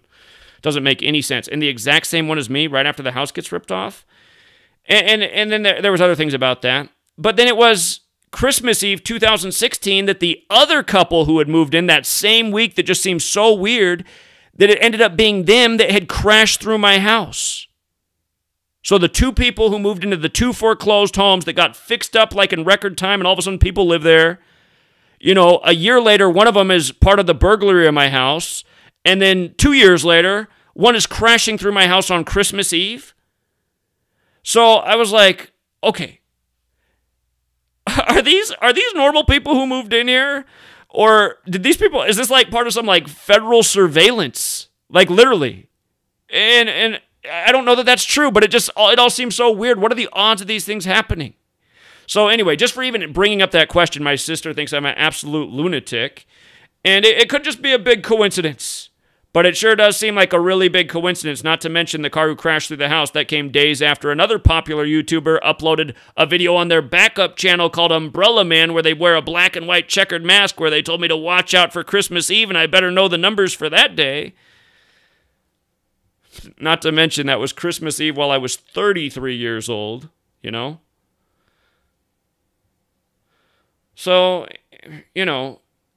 okay. And then after the burglary happened, to rewind, this is before 2016, before the car crashed through the house, I still remember it like it was yesterday. It was spring, out early. It was truly a March 3rd. It was a 3-3. It was a beautiful day, warmer weather than normal. It was a perfect day for weeding. And in the Pacific Northwest, with all the moisture, if you don't know, you get tons of weeds here, and you got to stay on top of them. You got to pull them out or spray them. I don't like to spray chemicals, so I'll take the time to pull weeds because the chemicals end up in the storm drain, and then the fish end up dead. This is the way I think about the world. I don't want to be lazy, and because I'm lazy, some fish end up dead. That's the way I think about things. I'll put in the extra hour to pull the weeds. You know what I mean? get some exercise. But it really was a March 3rd. It was a 3-3. And at this point, my neighbor who's burglarized my house, he has a restraining order against me. And why do I have a restraining order? Because when he came back after disappearing for 2 weeks in his brand new truck, which is the exact same truck I own, he didn't steal my truck, but he went out and got the exact same truck. And realized when I got that truck, and I did get that truck while I had the weed business. In hindsight, I wish I'd gotten something more gas efficient. But it was just nice, and it was perfect. And as a homeowner, it was good because I needed materials for hauling around for the grow. So when the weed business took off, one of my first expenses is that it was planned to be the tax write-off before. Anyways, a lot to explain. But anyway, I had this nice truck. And when he saw that I got that truck, he wanted to ride in it, man. He was so infatuated with that truck. He's like, I love it. It was a Toyota Tacoma, if anyone wonders. He's like, I love this truck so much. So anyway, the day that the house was burglarized, and keep in mind, I had just helped him out. I had just given this guy money because he was out of work not long before that, and he got all excited because there was money in the house, and he knew that I had the weed business. And he's a lot older than me, this guy. He's 20-some years older than me, and he's grown up in Bothell. Apparently, that's what he told me. He lived in Bothell his whole life. And but I was just so while I was out there weeding anyway on March 3rd, the point is, he comes out in his new truck, and he has a restraining order against me. I'm not supposed to talk to him. Oh, I didn't even finish. When he came back, when he came back and drove up for the first time, I saw. And I walked over there and I said, Paul, that was his name. I said, Paul, whatever you have left from what you stole, you really should give it back. Because this is a nice new truck. Because he really, I know that he was a big part of it, and I know the local police had a lot to do with it too. Because that's the other thing I'm not telling for people who haven't. While I had the grow operation going on and everything going on, there was like a police officer whose full-time job was to park right there, right across the street from where I lived was a church, and he just sat there right in the church parking lot all day, looking at my house all day like it was shift every day. And the day that he stopped doing that was the day the house got ripped off. So I just realized, I was like, okay, Paul's from this town. He moved. Something's going on here. But anyway, Paul, when I came back, I wasn't rude to him. I didn't threaten him. I didn't say, I'm going to kill you. I'm going to come. I said, bring back whatever's left. That's what I said. Because I figured he still had a lot left. I got a lot stolen from me. And, you know, here he is with his brand new truck, the same one as mine, the same color, everything. Next thing I know, it's like the next day or 2 days later, the police are knocking at my door to let me know he filed a restraining order. And I was like, oh my God. I was like, this is a joke. I said, you see how he has that brand new truck over there, the exact same as mine? I said, you guys know that my house was ripped off. I had to file a police. I hate to go to the police. The only time I went to the police is when I had to file the police report for my house getting ripped off, because if you don't, you can't claim anything with insurance. And God, insurance, man, they fucked me so hard, they hardly gave me anything for all I lost. But God, this whole world's such a scam, man. You just really see it when you need it. But anyway, he files a restraining order. So the police officers tell me, they say, oh, just go to court and tell them what happened. They said that they're not going to uphold the restraining order. So not that you should ever trust the police, but I was thinking, yeah, how could they possibly uphold this restraining order? I'll tell them exactly what's going on. So the judge listened. When I had to go to court for the restraining order, the judge listened to me, and when I was done speaking, she spoke that she had decided to uphold the restraining order. And I got mad. I don't remember exactly what I blurted out, but she started smashing her gavel and saying she was about to hold me in contempt of court. Because I realized she had just given this guy legal power over me. So anyway, that was probably all set by right about, the second week of December, because he'd been gone from November 15th when the house was ripped off until right about the end of November. He came back like 2 weeks later with a brand new truck. Next thing, it was crazy, guys.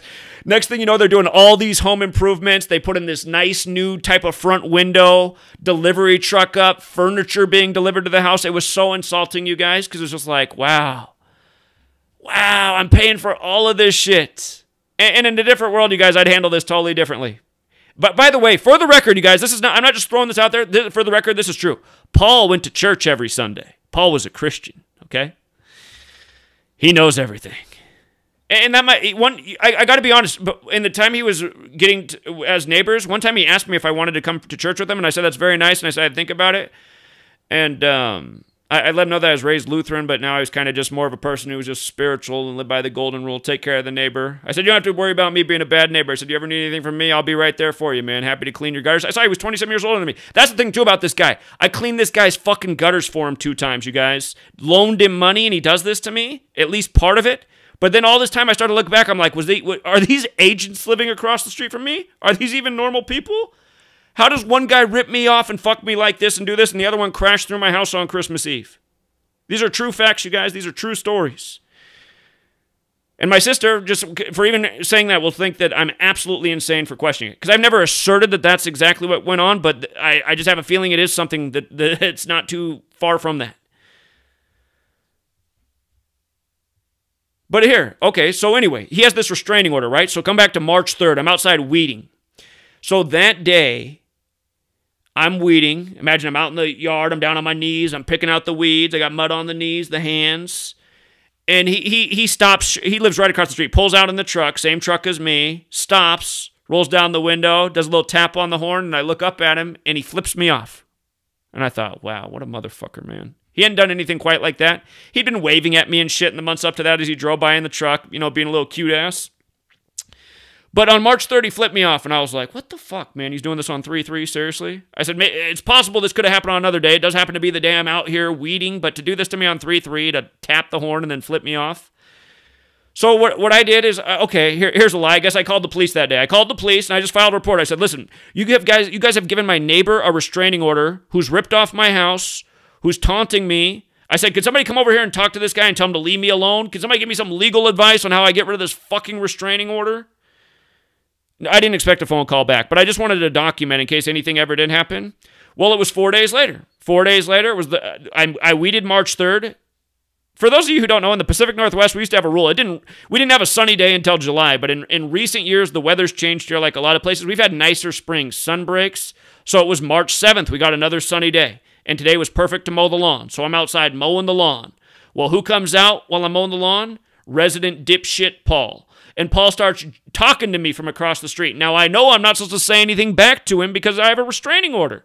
And it was made clear that he can do what he wants to me, but I'm just not supposed to communicate with him. I'm supposed to just take it. That's what it is when you have a restraining order. And, you know, I ignored him for a minute, but he kept trying to say something to me from across the street, and I got the lawnmower going. I had an electric lawnmower, so it's not super loud so I can hear him. It's not like it's a gas mower, you know, like how gas mowers. But it's an electric mower. It still makes noise, and I can hear him talking over here. And then finally I just stop and I'm like, Paul, leave me alone. Get the fuck back in your house. Something like that, right? So then he pulls out his phone. He goes, gotcha. I got it recorded. I said, you know what, Paul? I said, you know what? I don't give a fuck. Go call the police. Go show them what an instigator you are. I go back to mowing the lawn. It's not 5 minutes. The first cop car rolls up on the scene. Here comes another one. Here comes another one. Here comes another one. Keep in mind when my house was burglarized, it was freezing ass cold. The frontline head news that day was the polar vortex. Go back and look. November 15th, 2014. I remember it like it was yesterday. It was freezing fucking balls. And they asked me to wait outside. They said, don't go inside. We want you to wait outside. Man, it took these fuckers almost 4 hours to show up. It was like 3.5 hours before they came. These guys are here in 5 fucking police cars. Keep in mind, nothing goes on in Bothell, Washington. It's sleepy town. It's older people. It's a suburb. And anyway, there are 5 police cars there. The first one within 5 minutes. The next 2 probably within 2 minutes later total. And they gather like a pack of hyenas. And first they went over to his house and talked to him. And then after they got done talking to him, they came over and talked to me, and my mistake was talking. You have the right to remain silent. Don't ever forget that. If I had said nothing, I wouldn't have been arrested. But the officer, it was funny. They were all white and one black guy, right? And the black guy was the leader. He's the one who came up and he said, so tell me what's going on. And he seemed like a friendly guy. And I said, well, what's going on? As I said, I don't know if you're aware, but, you know, back in November, my house was ripped off. I said my neighbor had disappeared out of town, and it was obvious he had a lot to do with it. When he came back, unemployed, he'd bought a brand new $30,000 truck, and since then, they probably put about, I don't know, how many trucks have pulled up, at least $20,000 in new furniture, maybe more. Just put in a new front window, redid the landscaping. They got a sprinkler system now. You know, just going to town over here. And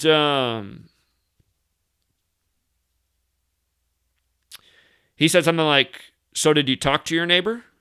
And I said, well, I don't know if talking's the right word, but I was trying to mow my lawn. And I said, by the way, I just called you guys a few days ago and left a voicemail with the captain about how my neighbor's harassing me, who has a restraining order, who I've been ignoring for months. And I said, it's like he's trying to provoke me. And I said, nobody called back. And I said the same thing today. I'm just out here, and he comes out of his house trying to instigate me. And I told him to go back in his house in not the nicest way. And he goes, so you talked to him? And I said, it was more like asking not to be harassed. He goes, you're under arrest. And I was like, oh my God. And I asked him if I could lock the door because I was outside mowing, and he said no. So the door's unlocked. Luckily, my neighbor saw and took care of it, and she ended up coming. A different neighbor, she came and picked me up at jail later in the day when she figured out where I was. But it was okay. It was a funny. I could tell stories from being in jail that day, which was funny. But jail food is fucking gross, man. Brown green beans. Anyway,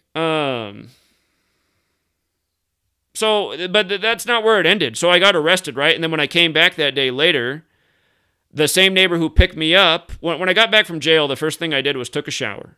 And while I was in the shower, my phone kept ringing, and it was over on the shelf, and I was trying not to look at it because I'm like shaving, and I just showered. And finally I go over there and look, and I see it's my neighbor, the same one who just picked me up. And so I answer the phone, and I say, what's going on? Because she's just calling over and over. It must be something's going on.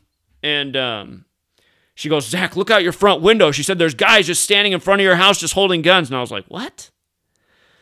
So to picture my house, it was just a 1-story long rectangle, as simple as a house as you can get.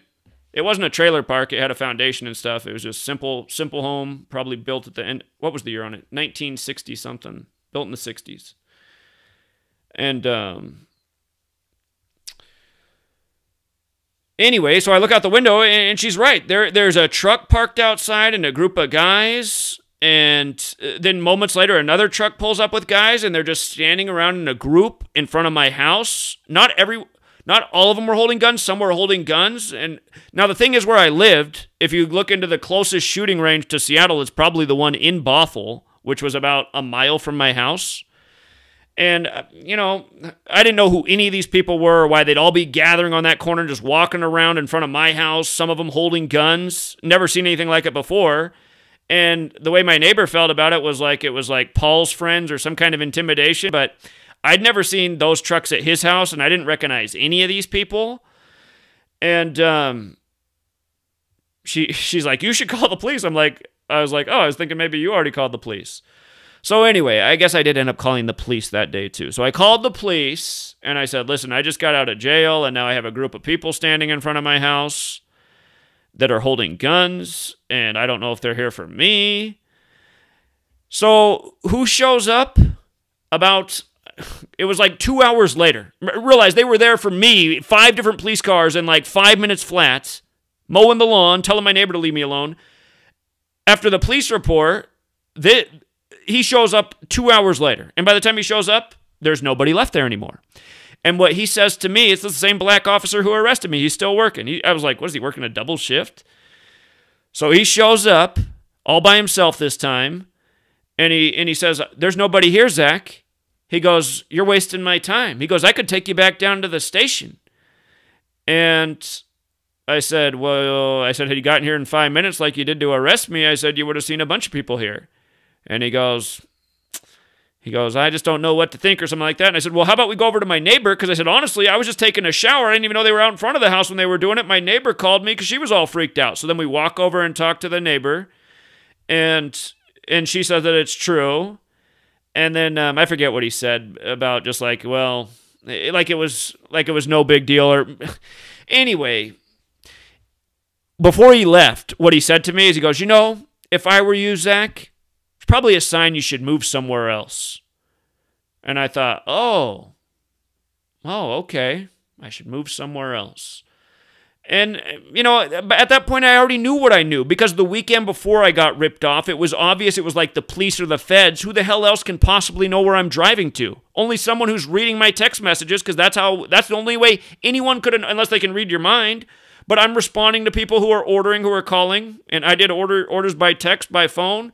unless they're listening to the phone line. And of course, all that shit's going on in this nation. We've given them free reign to collect all of our data and information and listen to us. So everything that was happening to me on November 8th with the black SUV, all of that was entirely possible, you know, and I don't know how else to explain it. I don't know how else to explain it. How else did they know where I was going, how to drive to where I was going to before I got there? How else? They knew what address I was driving to. And,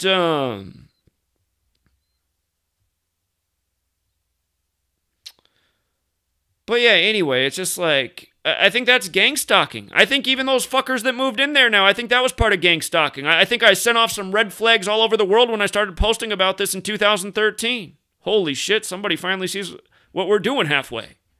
You know, I didn't see it nearly as clearly in 2013 as I do now, but I had a big lead back then, you know. I wasn't far off the mark.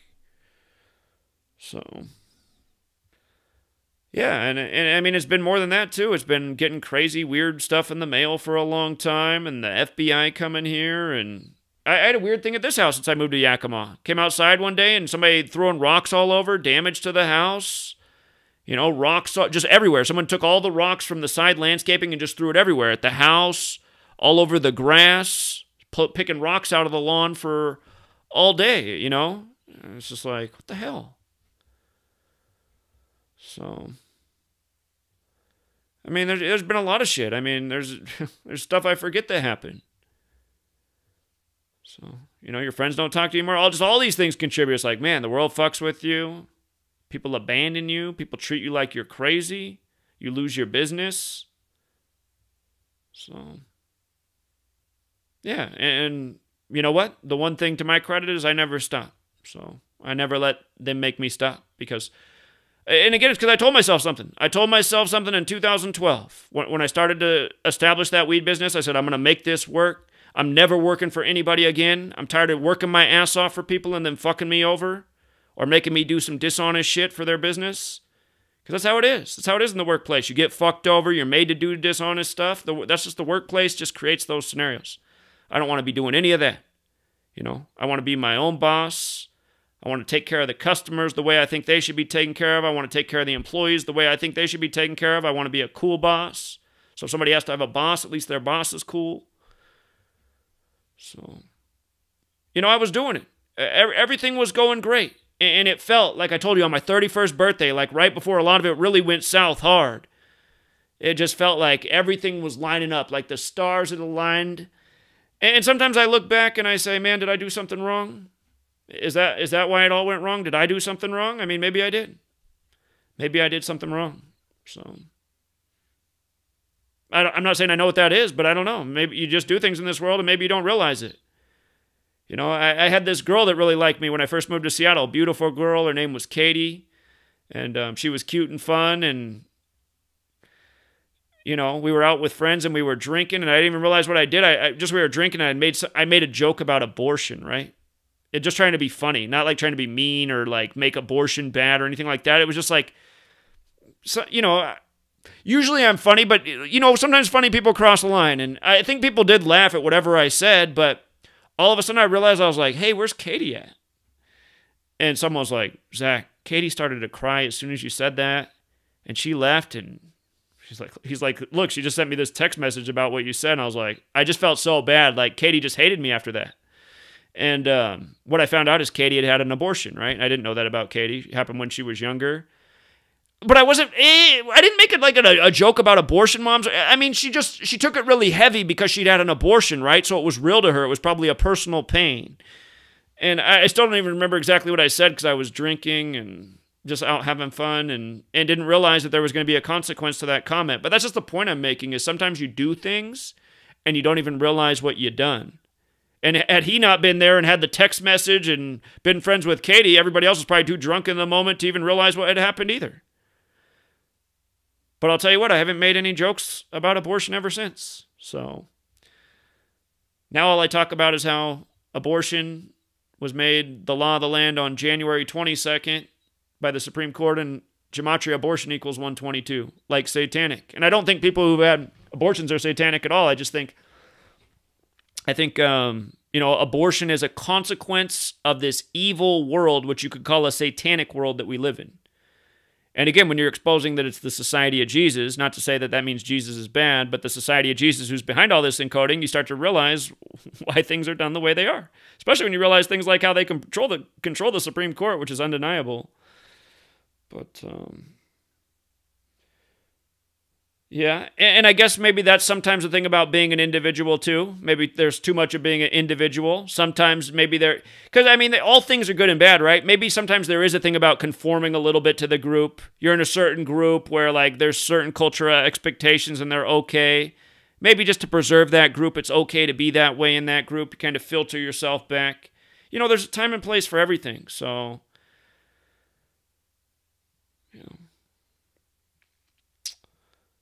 But yeah, we ended up talking about a bunch of other stuff because I was asked this question about gang stalking, and yeah, that's a big topic for me. I don't even know how long I've been talking for. So, and there has been some other weird things. I mean, there's been other stories I've told over the years. One time I felt like it was magical. This is a true story too, and I felt like it was real magic. It just like blew my mind. I still can't figure it out to this day. It's like, is there some secret road out of this gas station parking lot I don't know about? What the hell just happened? It was the weirdest thing, too. It was like, it might have been 2014 or the end of 2013. It was somewhere in there, but I was at a gas station filling up. And at the time, I was doing a lot of research on Freemasonry and talking a lot about Freemasonry. And because, again, all this time I've been speculating, like, who is the tip of this spear? Is it the you-know-whos? Is it the Masons? Is it the Scottish Rite of Freemasonry? Is it the Jesuits? Is it something else?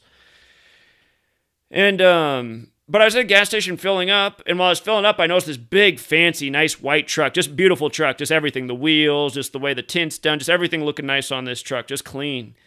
And it pulled up, and I noticed on the front it had a Freemason symbol on the plate. You seen those plates where they have the compass with the G? I think you can get those in most states. You can definitely get them in Washington, which makes too much sense because Washington himself was a Freemason. I'm here in Washington. But, anyway, this beautiful white truck pulls up and it has the Freemason thing. And the dude who gets out of the truck, he's a big, well-built black guy. I'm like, look at this. Big built black guy in the nice big white truck.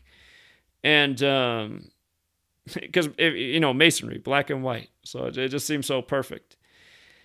And I said like, hey man, nice truck. And then I asked him about the plates, just kind of acting like naive, like I didn't know much about it. I was like, isn't that like the Freemason symbol? And he was like, oh yeah. And he's like, you know what? He's like, I can tell you'd make a good member. He's like, man, I got a pledge right in my car. You want a pledge?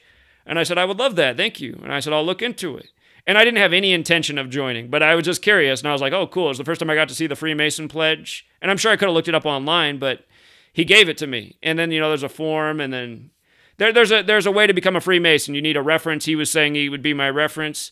I didn't have any intention of joining, but I was just curious, and I was learning things, right?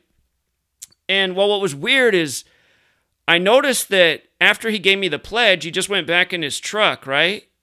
And he didn't get any gas, right? He didn't get any gas. So I was like, and even before this, I told, again, everyone I tried to talk to thought I was crazy, but there was a time before that where I thought someone was following me, because it seemed like they were following me in the grocery store, and then the next place I went to after that, another errand, they were at the same place, and I was like, man, it could be a coincidence.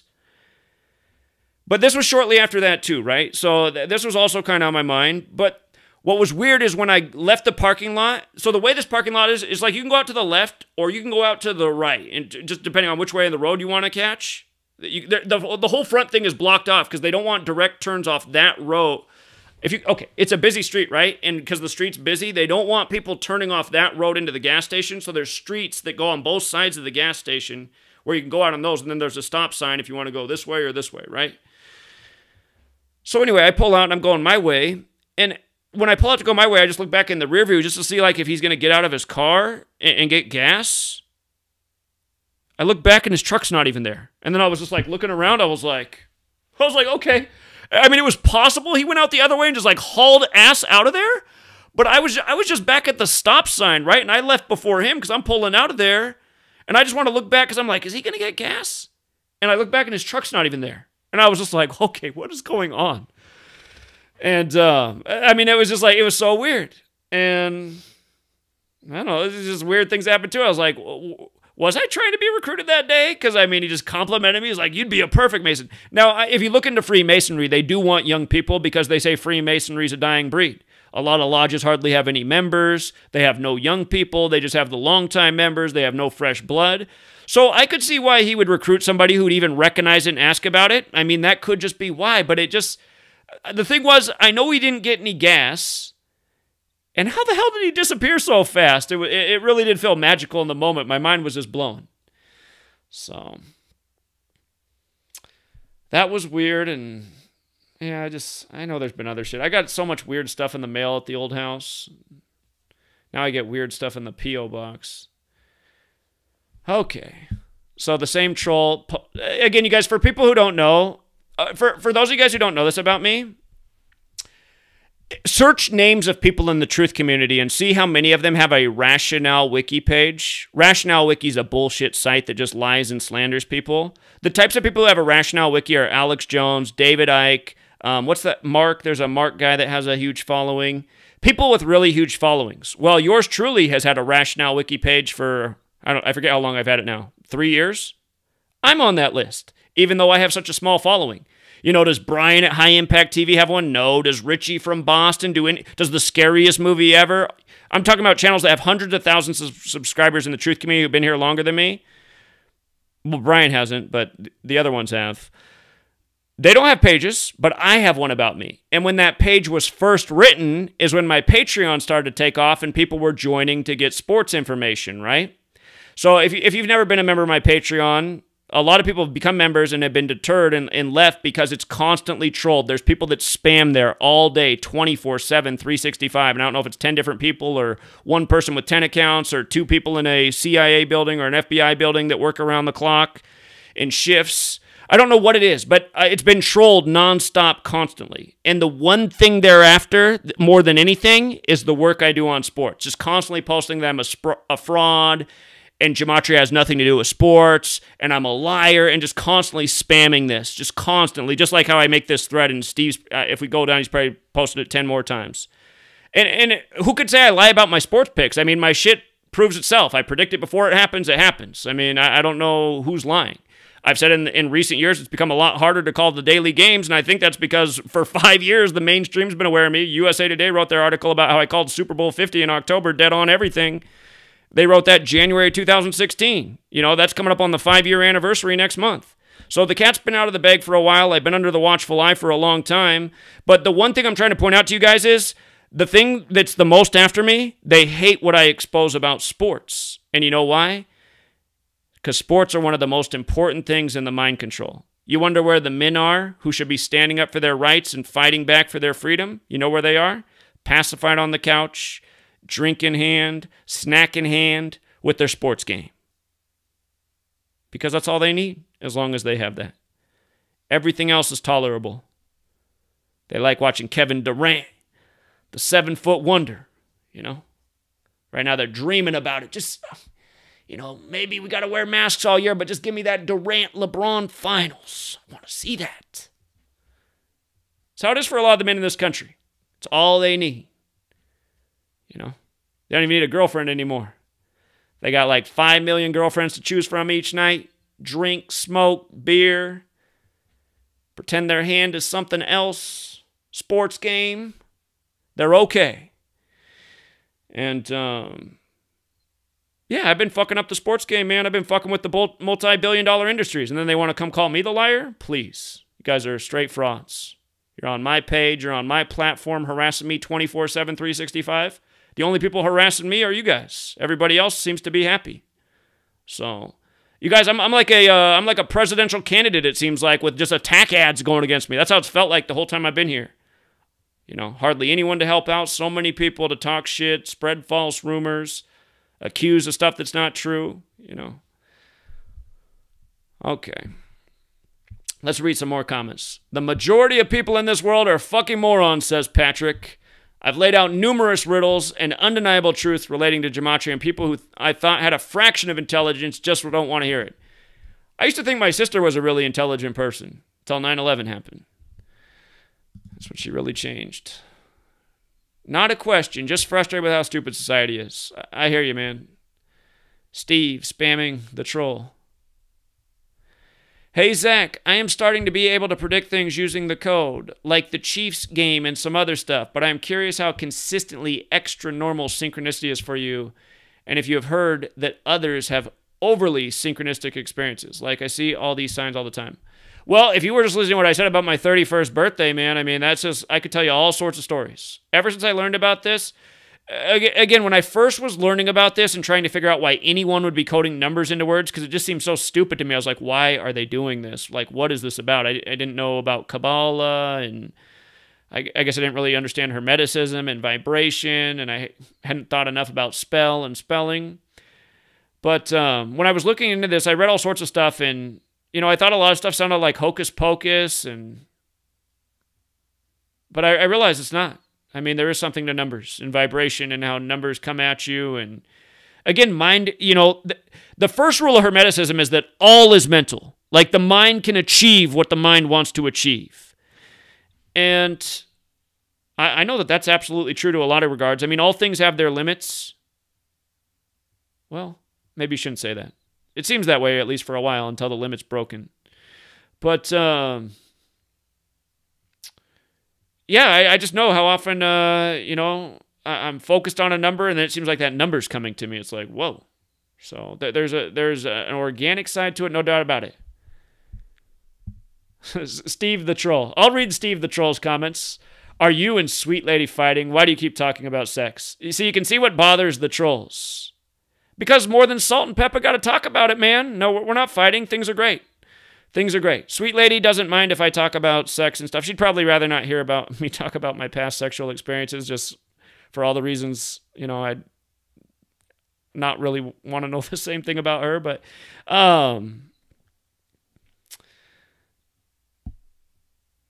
no, it's just, again, just pay attention to the trolls. You know, they're focused on the work we do. It's like they just want to harass on certain things. They don't want society to talk about sex, because sex really is like one of the things that fucks up society the most.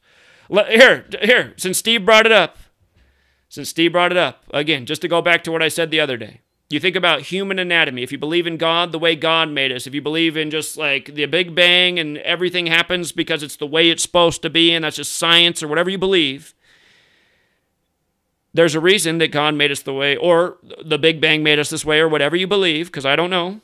Again, I'm practicing I don't know for sure. I happen to believe that God exists. I think that God exists. Again, I've explained this before, but anyway, we're made a certain way. And as women, they reach a certain age where they are fertile. They could bear children. And that happens when they're relatively young. And it's about the same age where boys are waking up with morning wood and getting sexual feelings. And, you know, it's like, I still remember when I was, we were seventh graders, right? I had a friend in my neighborhood who was a little bit older than me. And, you know, I had my little elementary girlfriend, and I think he was trying to one-up me. So now we're in middle school, we're in the next level, and he's older. And anyway, he met this girl named Morgan who came over from a different school. Now they were in middle school, and they hit it off right away, and it was early in the school year, and he came home, and he was so excited. He's like, you know what me and Morgan did today? I was like, what? He's like, she let me put my head inside of her shirt. And he was just so excited. I was like, oh, that sounds kind of cool, you know? But anyway, the point is, you know, what were we? 12, 13? We got morning wood, they got periods. We are of sexual age, truly, in terms of human anatomy, right? But in society, it's like, no way should you be having sex. You could get pregnant. You're not ready for all that emotional responsibility. You got 6 more years of school before you graduate. You need to graduate and have a job before you have kids. This is the way society is, right? The world that we live in. But is this world supposed to be this way?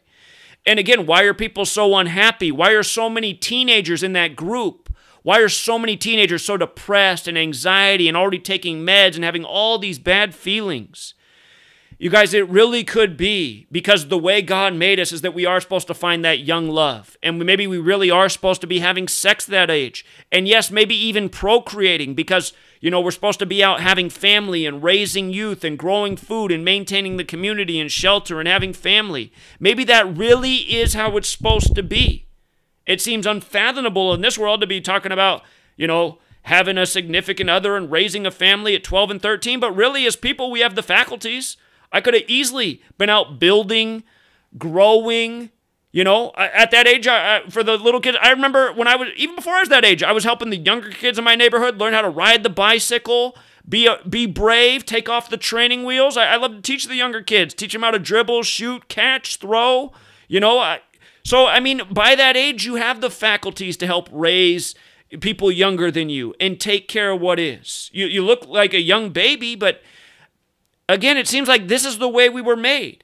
And now I'm just saying, maybe if you're allowed to find that love, you know, in 6th grade, you know, you're making eyes and maybe you want to hold hands and touch hands a little bit and maybe a little quick smooch, you know, and then a few years later, well, shit, now you're waking up with the erection. You have greater sexual feelings, but you're supposed to restrain those and, you know, keep that in your pants and not talk about that. And God, if you tell that to your parents, they're probably going to freak out. And God, if you tell it to anybody else, they might have to medicate you for something else. I mean, you can't even talk about anything in our society.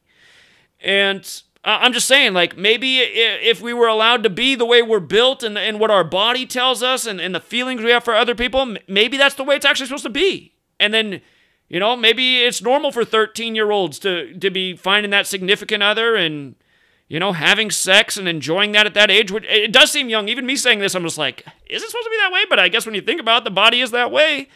Maybe that's supposed to be that way. Maybe 13-year-olds are supposed to have that responsibility and feel that enjoyment and go about it the right way and understand that if you bring a life into this world, that's a big responsibility. If you're going to have sex, you need to understand. You could have children. And if you have children, your entire life's going to be different. You need to understand as a parent, you got to take care of your child, because if you don't take care of your child, then what happens? Then we got a wild child. So, not always. Some children do all right, but again, there's no absolutes. But yeah, that's why we need to talk about sex. We're not fighting at all. Life's never been better. So, trolls. Just look how active the trolls are. I want you guys to understand this. This is not a joke. Even before I had my Patreon, the trolls just lived on my Free to Find Truth page, just all day posting, talking shit. Why is there always such an active community of people just always trying to harass and sabotage? I don't see anyone else that has it. I honestly, and I don't see everyone else, but I haven't seen anyone else who's had as much harassment by trolls. I mean, how many people have a Patreon in the truth community where there's constantly people there posting and attacking and harassing and accusing? And it's super effective sabotage. You know, I said the most we've ever had at one time pledging $1 a month was $4,400. I'm guessing it probably would have got a lot higher without the trolls. The trolls do a damn good job of wrecking my Patreon page. It's impossible not to. If I block them, see, that's the way Patreon's set up. If you block a troll, they get an instant refund, and then guess what? With their instant refund, they can sign up 5 seconds later. Isn't that nice, Patreon? I know this stuff's not by accident, man. It's because this is exactly why it's this way. It's the same reason YouTube doesn't allow you to thumbs down a comment. Have you ever noticed if you thumbs down a comment and look at it later, the thumbs down's not there? It's because trolling is an important embedded thing that the big tech companies want, because it discourages people and it misleads people and it wears out the content creators who are important. I mean, I guarantee you some of the gray hairs I have that are coming in on the beard more and more each day, you can't see it right now because it's short, I guarantee you that the trolls have had an impact. Not that I should give them credit, but yeah, they're fucking maddening, man. Okay. EG says, 59, Kamala's Big Mother's Day. 93 days. Could she? Oh, he's saying, could she assume the president's? Could Kamala take over the presidency 201 days after Inauguration Day? I'll tell you what, if it happened, it wouldn't surprise me one bit. It would remind me of Beau Biden dying at age 46. Joe Biden, who's now going to be number 46. Beau Biden dying 201 days from the Pope's birthday. And if you're new here, big Jesuit number 201. Just like 46 is a big Catholic number. Okay, but honestly, you guys, I appreciate all this decoding, and you're right, it does need to get shared, but I'm going to let people come to this comment. There might be a lot of comments here, and I kind of just want to, I was hoping you guys would respond to what I'm talking about. I do appreciate this comment. I'm just saying, I just thought more comments would be about what I'm talking about. Okay, Nathan, I get how the Catholic Church connects with all this, but when did you first originally make the connection between gematria and the church? Oh, like the very first connection? Like literally the very first connection. The thing that made me realize that gematria had a lot to do with religion, and either I couldn't figure out if it was Jewish or the Jesuits or Freemasonry. I knew it was one of those things. And for a long time, I was leaning towards it was the you-know-whos. A lot of people make that mistake. I'm pretty sure that was a mistake, because the more I've learned, the more it looks more and more like the Jesuits. And they use the you-know-whos as a shield. They're part of it, no doubt about it, but they kind of set them up. They put them out there as like, in the action movie when the clever guy like puts a hat up on the ledge and everyone starts shooting at the hat so he can make his diversion over here because they think it's the top of the head. I feel like that's what the Jesuits do with the Jews. They're like, oh yeah, doesn't it look like it's them? Here, we gave them, look, they run, Adam Silver, he runs the NBA, right? No. We've known the NBA is run by Jesuits for a long time. But the reason I knew it was the church right away is because what told me gematria was no coincidence was, again, the most simple cipher right here. The most simple cipher, the first one I applied. In no time I noticed things like this, and I was just like, oh my God. I was like, something is going on here. I'm just writing out the whole list. I'll put it all up here on the screen at the time. So, again, just using the alphabetic order. The alphabetic order. A is 1, B is 2, C is 3, up to Z is 26. English, gematria, Jesus, cross, Messiah, parables. I forgot to write gospel, apparently. I did. Gospel, it's all 74. And I started going, what in the world? I noticed like Lucifer was 74. I was like, okay, there are some parallels between Jesus and Lucifer in the Bible. They're more opposites, though, but they do have things in common. But then I noticed when I saw those 74s, even before I found gematria, I knew there was something up with the numbers 47 and 74 because I saw them everywhere, and the nation's birthday, and then, oh, by the way, I noticed like holiday was 74, and Masonic was 74, and Jewish was 74, and occult was 74, and the list goes on. But when I saw all this at the beginning, I was like, make sure this is showing up on the screen. Here, I can make it bigger.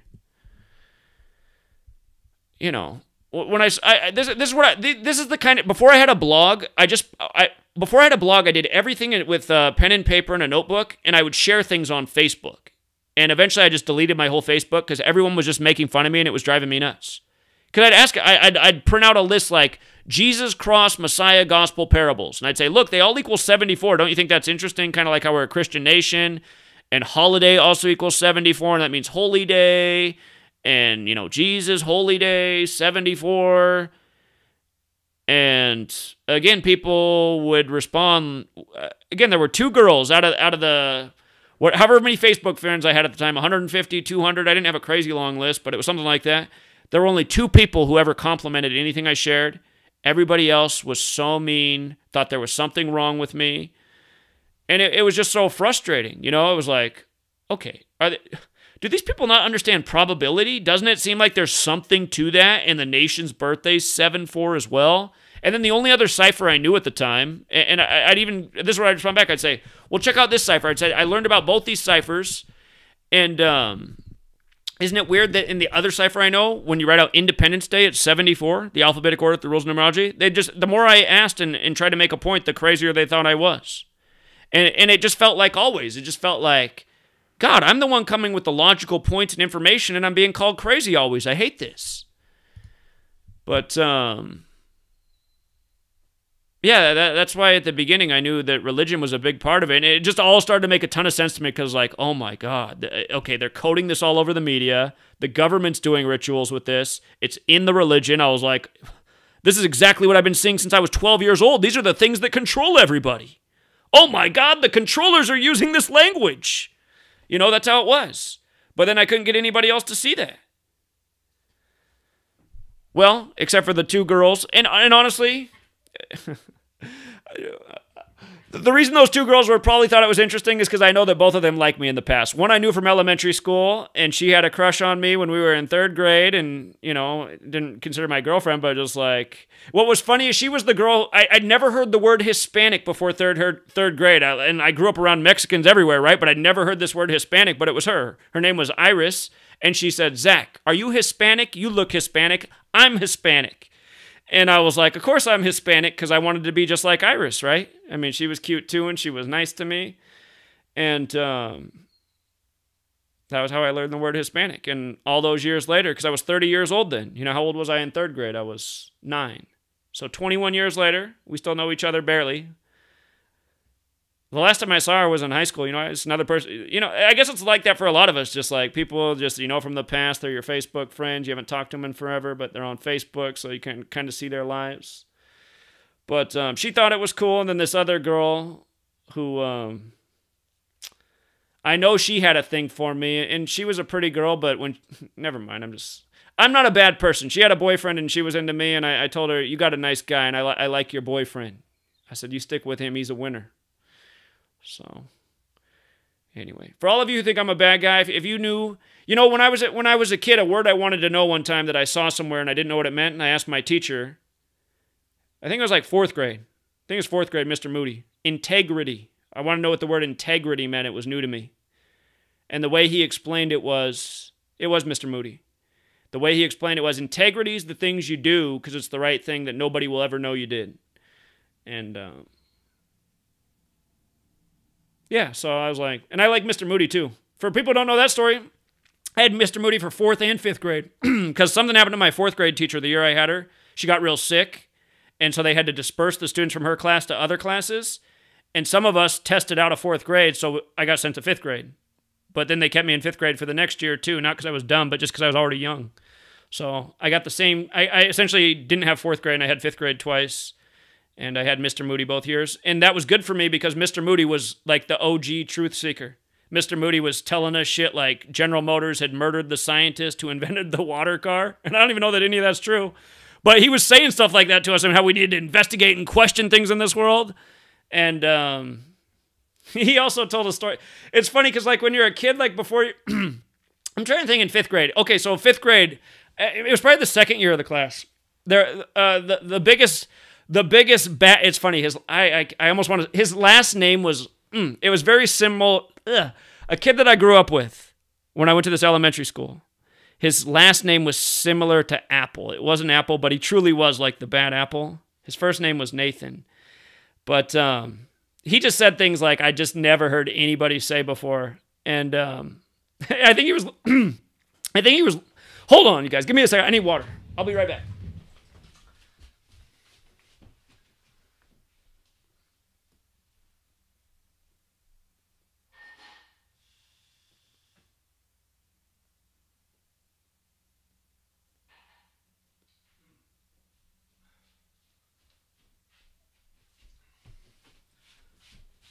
Okay, I'm back with water.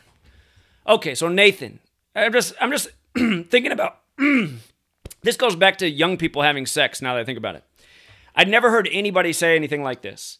But I remember one day, it was when Snoop Dogg's Doggy Style album was new. He brought it in, and we weren't supposed to have anything on school property that had the parental advisory sticker on it because I remember that album, it had it. I felt like that was one of the albums that really got that happening. But it's funny how they have all those rules for you at school. Make sure you don't have this. None of this on campus.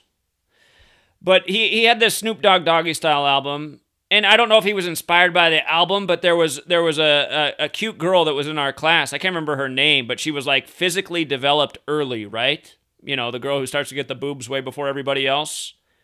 There was another girl like that in elementary school, too, and they called her the Rockies. Because she had boobs, like the Grand Tetons. But he said to me when we were like out on the playground at recess that I can't think of her name right now. It was like with a R, but not, maybe it was Renee. It wasn't a name that everybody has. But he's like, dude, I just want to fuck Renee and come inside her. And I was like, whoa. I was like, man, I think I heard that like in a movie once. But, yeah, I mean, that was 5th grade, and that's exactly what he said about that girl. The first girl who had, like, the physical maturity. That kid, though, man, when he got older, man, woo, he was a bad kid. Not to say that, I guess you shouldn't say people are bad, but he was trouble, man. That kid was trouble. Oh, he was the bad apple. But anyway, so... He'd bring condoms to school. I know he was fronting back then because he was acting like he was already having sex. I mean, maybe he was. It's possible he was, but it just seemed like at the time, at that age when I was still there, that's like right before I was in confirmation and, questioning everything. And anyway, he was the kid that was ahead of his time. But he also reminds me that, yeah, people do have sexual urges and already those thoughts. And, you know, if you're exposed to it, I'm sure things were different at his house than my house. I guarantee both of our houses weren't ideal, but for different reasons. My mom used to tease me when I was that age. She thought I didn't know anything about anything. She'd say things like, you know what a Jimmy hat is? And then when I was 15 and I had a girlfriend, what was funny is she was so afraid of me getting her pregnant. She just always, you don't be out, Pat. She never cared about, my mom never cared where I was until what time, because she knew I was responsible until I was about that age and with a girlfriend. Then she was always worried, hunting me down all the time. And of course she was worried about that because she didn't want me to be just like, she didn't want what happened to her to happen to me. I just know that now, just looking back. She got pregnant when she was just a little bit older than that, and she had my sister. She was a teenage mother. But, okay. Let's see, what else do we got? Martin says, hey, Zach, if you read this book I sent you, then you will probably change your mind. Mathematics proves Holy Scriptures. Okay. You can email it to me. What is it, an e-file? If you got a file, send it to me. I'll check it out. I'll tell you what, if I ever come to Jesus, I'll be the first, or Muhammad or any other religion, I'll be the first to tell you. So, I've seen that mathematics proves the Quran, though, true. People say mathematics proves the Quran true. To me that goes back to, is it possible that in a way all these religions are fundamentally true? Because they all teach the same core concept. And I do think everything comes back to math. So, remember, New Testament equals 42 forward, 66 in reverse. Math equals 42 forward, 66 in reverse. It begins with Matthew and the 42 generations to Jesus. Anyway, I don't know. I'd have to read the book to see how it's proof. Okay, Steve is spamming some more. I guess Steve's mad about the start to our NBA season. What, 2-0 to start the season's bad? What's the lie, man? That we continue to kill the NBA year after year? How's that not true, man? I've murdered the NBA every year I've been here. Killed all these sports leagues. College, pro. I don't understand how anyone can accuse me of lying. I mean, the track record speaks for itself. The only thing that sucks is that my channel's been deleted so many times I should be able to just go back and look at all my videos. Just be like, see? See? See? What are you talking about? What do I think of Thelema and OTO and AA Crowley and Satan? I don't know what OTO is off the top of my head. I know what Thelema is. That's Aleister Crowley's religion that worships the number 93, which is something I learned about because when I started to decode, I just started to, because I just grouped things. I'd be like, okay, there's definitely something to this number. When I first started, I didn't know what any numbers meant. I was like, okay, on this page, okay, here's my 74 page that I'm coming across, my 33 page, my 47 page. I just started to notice 93 showed up in a lot of important things. Plus, it made me think of the 93 World Trade Center bombing and Flight 93 and how the sun's 93 million miles away. Because, I mean, it wasn't long after that I noticed, God's son was 93, and Crucifix 93, and Nazareth 93, and Jesus crucified between 9 a.m. and 3 p.m., and on the 93rd day of the year, according to modern science, where they say they've traced Jesus' crucifixion to April 3rd, which is the 93rd day of the year. I mean, I started to make all those observations early on, so I knew there was something really massive with 93, so I found Thelema because they worship 93. And 93 is attached to Saturn, of course, which is the keeper of time. I know Crowley's a big occultist. I've talked about the death of the Bush family child the eve before his birthday, and the possibility of Barbara Bush being his daughter. But I still have a lot to learn on those subjects. And when I was early in my research, there was one of my there was somebody who was in Thelema that commented all the time that hated me and said that I need to stop bringing Thelema into the discussion of the other things I'm showing with 93 because they were saying it had nothing to do with that.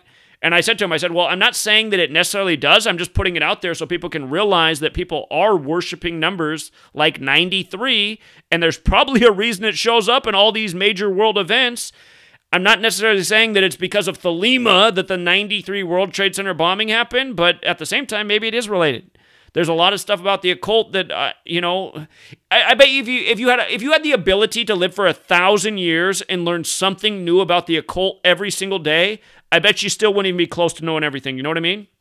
I only know what I know, and I stick to what I know, and I don't pretend to know everything, like where we began. So, but yeah, Thelema. Look into it. If you guys don't know about Thelema, look into it. It represents 93 represents. I don't want to misquote because it's been a minute since I did my research, but I know it has something to do with the word love. And I remember talking about this years ago because I was saying, isn't it interesting how they associate 93 with love, and we associate the sun with being 93 million miles away? And like I said back then, as someone who grew up in the Pacific Northwest, I've always associated the sun in the sky with God's love for the world because it's obvious that it makes life possible. And when you live in the Pacific Northwest, where it's rainy and cloudy and shitty weather all the time, I mean, when the sun comes out, it's like, oh my God, thank you. You know what I mean? It's so nice to have a sunny day, especially when it's rainy and cold and gray for a month straight, and then you have this beautiful sunny day. Because that's the thing about the Pacific Northwest. When the sky's clear and the sun comes out, you realize you're surrounded by mountains and there's beautiful scenery everywhere, but you can hardly ever see it because you're in constant cloud cover. So when the sun comes out, you just feel like you're in God's paradise. But so I'm just trying to make sense of things and why people would worship things and why numbers have been associated with things. Just in the past, when I've talked about these things, I've tried to make the connections from a logical perspective. But yeah, I could do a lot more research there. I know it was some years ago we talked about a prominent politician who was a member of Thelema, and there was an article written about it in a major magazine. I forget what magazine it was. It was something like Rolling Stone. It might have been something else, but there was a politician. I'm sure if I go back and search my old blog, I can find it. The problem with my old blog is they screwed up the search function, so it makes it hard to find things now. Like, I know back in the day, if I would have just typed in politician, Thelema. Here, let me just try real quick, just in case it works. But so many times, like, so often the search is so off, it's like, what? How can it be searching for that? Politician Thelema. No, it's definitely not that post. Okay, yeah, I'd have to go back and find it. But there was a prominent magazine in our society that actually talked about a politician that was in Thelema. Okay, TikTok says people aren't willing to learn anything. Imagine if, well, most people. Again, it's good to not speak in absolutes. I do it sometimes. Imagine if everyone knew what Anthony Fauci said January 10th, 2017, or thousands of obvious examples we all have. Imagine if every American and more knew the deception and the agendas. Things would change quickly. I agree with all this. The information is right there. I guess that's what I've discovered that in 2013, as much as I thought I knew, I was still really naive because I really did believe and think in 2013 that when I started this, I knew I'd found something, even though everyone around me was saying I was crazy. I knew there was people in the world who would understand it, but I really thought there would be a lot more, and I thought it was going to explode, and we were going to change the world before 2020. Because I knew we had to do it before then. Now that it's here, we still have to do it, but I just knew this was going to be a bad time, and that's why it sucks so bad, because it's like I just saw all this coming, and I did all that I thought I could possibly do, and if I could go back, I'd do it differently, because I know that didn't work well enough. But yeah, it just sucks to be living in this moment and just seeing all this. And I mean, it was this spring that we were talking about how long until we have mask culture and people yelling at us for not wearing masks. And it's just everything that's happening, just seeing it from a mile away. So we were asking that before they even started to make people wear masks because we knew they'd eventually do it to us. But yeah, I thought things were going to change quickly. I thought I'd brought the Holy Grail to the truth community in terms of the knowledge to connect the dots, see what's up, to stop falling for the deception. And then 2015, I felt like summer of 2015, I felt like someone stuck a sword through me when the flat Earth thing came around because it just took off like wildfire, and I just saw what a psyop it was, and I was like, maybe this is why I can't reach anybody, because it's just information is just so controlled, even on these big tech companies. They want everybody to know about flat Earth, but they definitely don't want anybody to know about gematria. And again, you'd think people are smarter. They should see how that works. They only promote what they want people to know about. Flat Earth was something they wanted people to know about because it was divisive, because it was religion-based, because it was belief-based. Beliefs are what always tear people apart. Okay. Alex says, hey, Zach, honest question. I know your take on Christianity and religion, and I respect that. And most people claiming to be Christian aren't, or at least they don't act like they are. However, what I came across in my research are some testimonies of how people came to Christ. Those are cases of people who got healed. Okay, I'm not even going to read any more of this. I totally believe it. I totally, not only do I believe it, I think it's true. I think it's absolutely true. I think there is some power to prayer, and there is something to miracle, and there is certain reason something happened.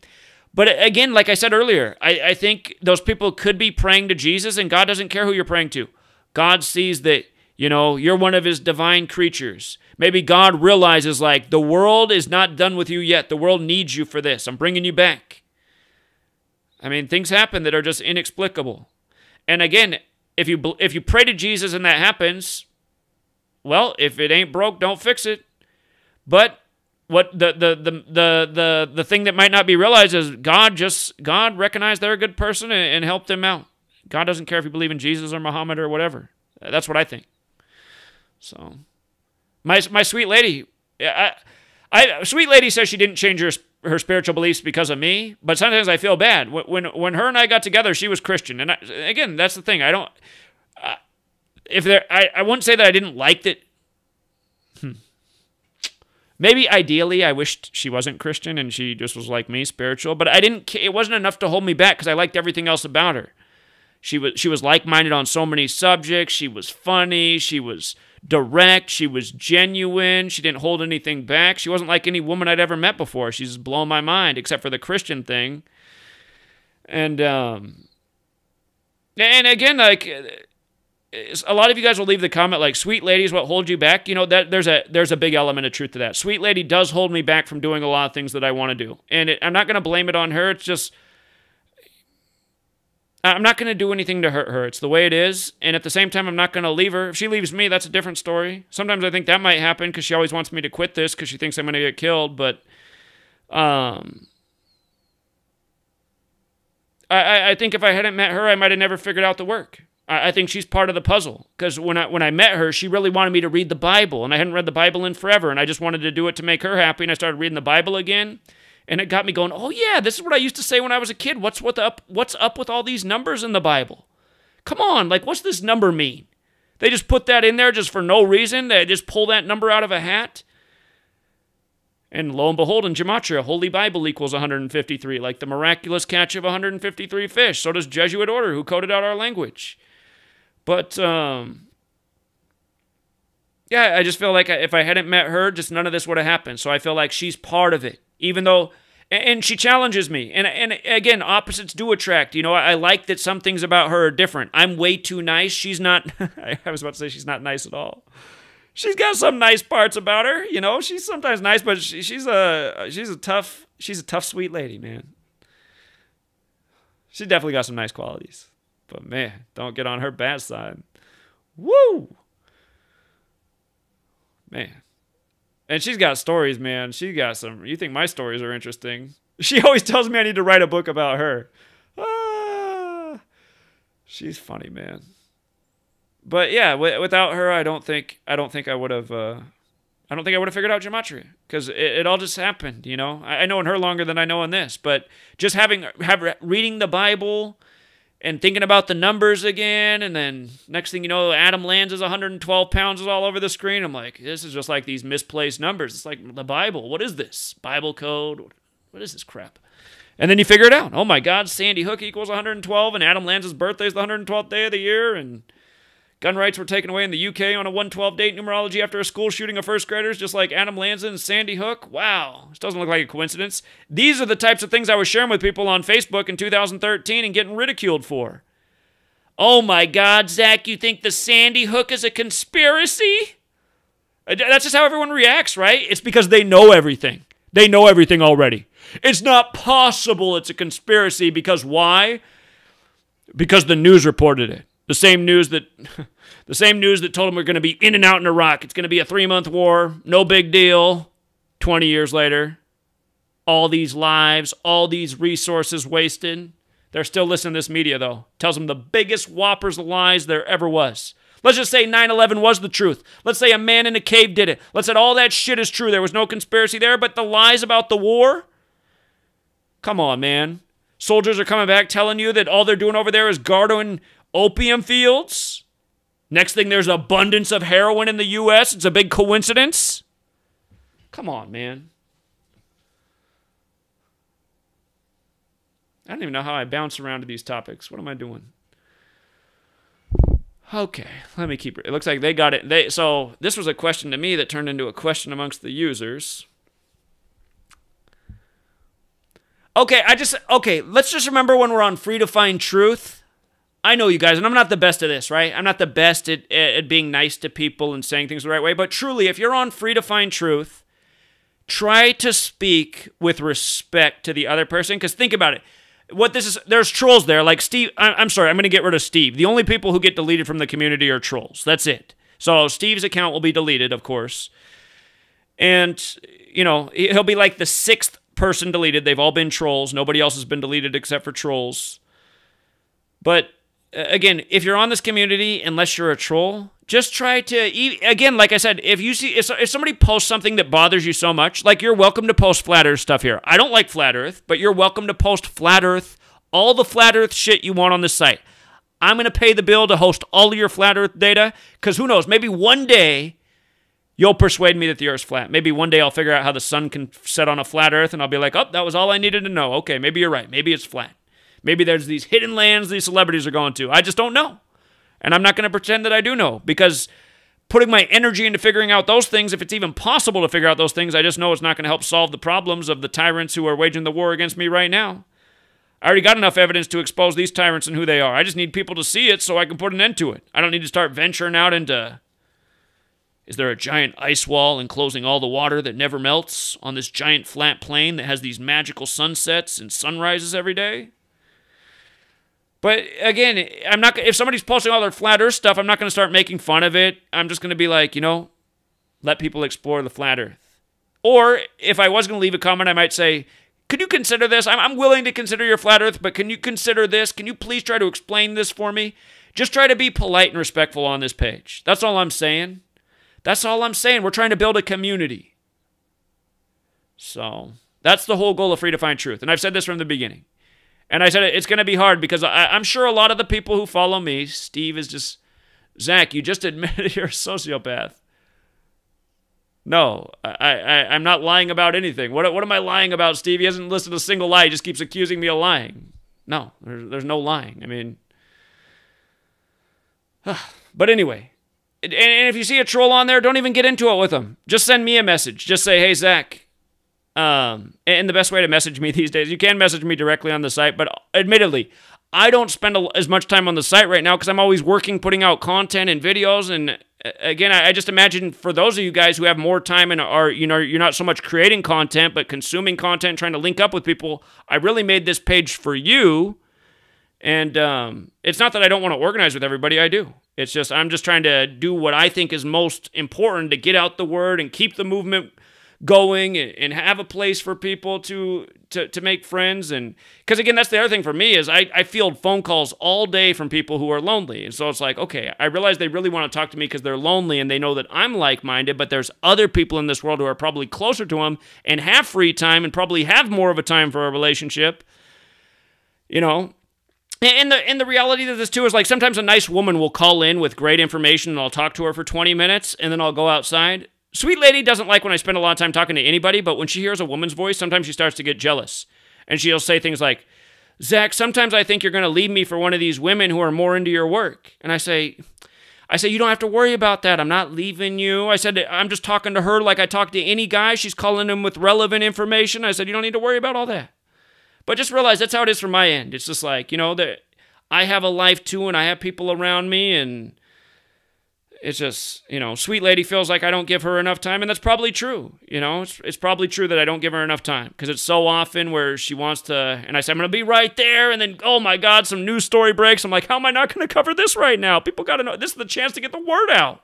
That's how my thing is. And then she understands that, but then someday she's like, I really wanted to spend more time together last night, and now we don't have time until next weekend. And then I feel bad, you know. What do you do? For any young guy out there, here, you know what? I'm going to break into another subject real quick. We're doing a long live stream since I can't go tonight. Okay. When the person got mad at me for talking about having sex with multiple partners, I think what that person probably doesn't know is that there's some people in this world that live busy lifestyles, but they're humans and they have sexual needs and they really just want to be around someone who maybe they find a little bit charming or funny or not creepy or interesting and they're attracted to, and they want to have a sexual relationship because they got sexual needs, but they don't really want like the full-on relationship because they're just too busy in their own life and they don't have the time for that emotional commitment because they're so committed to their job.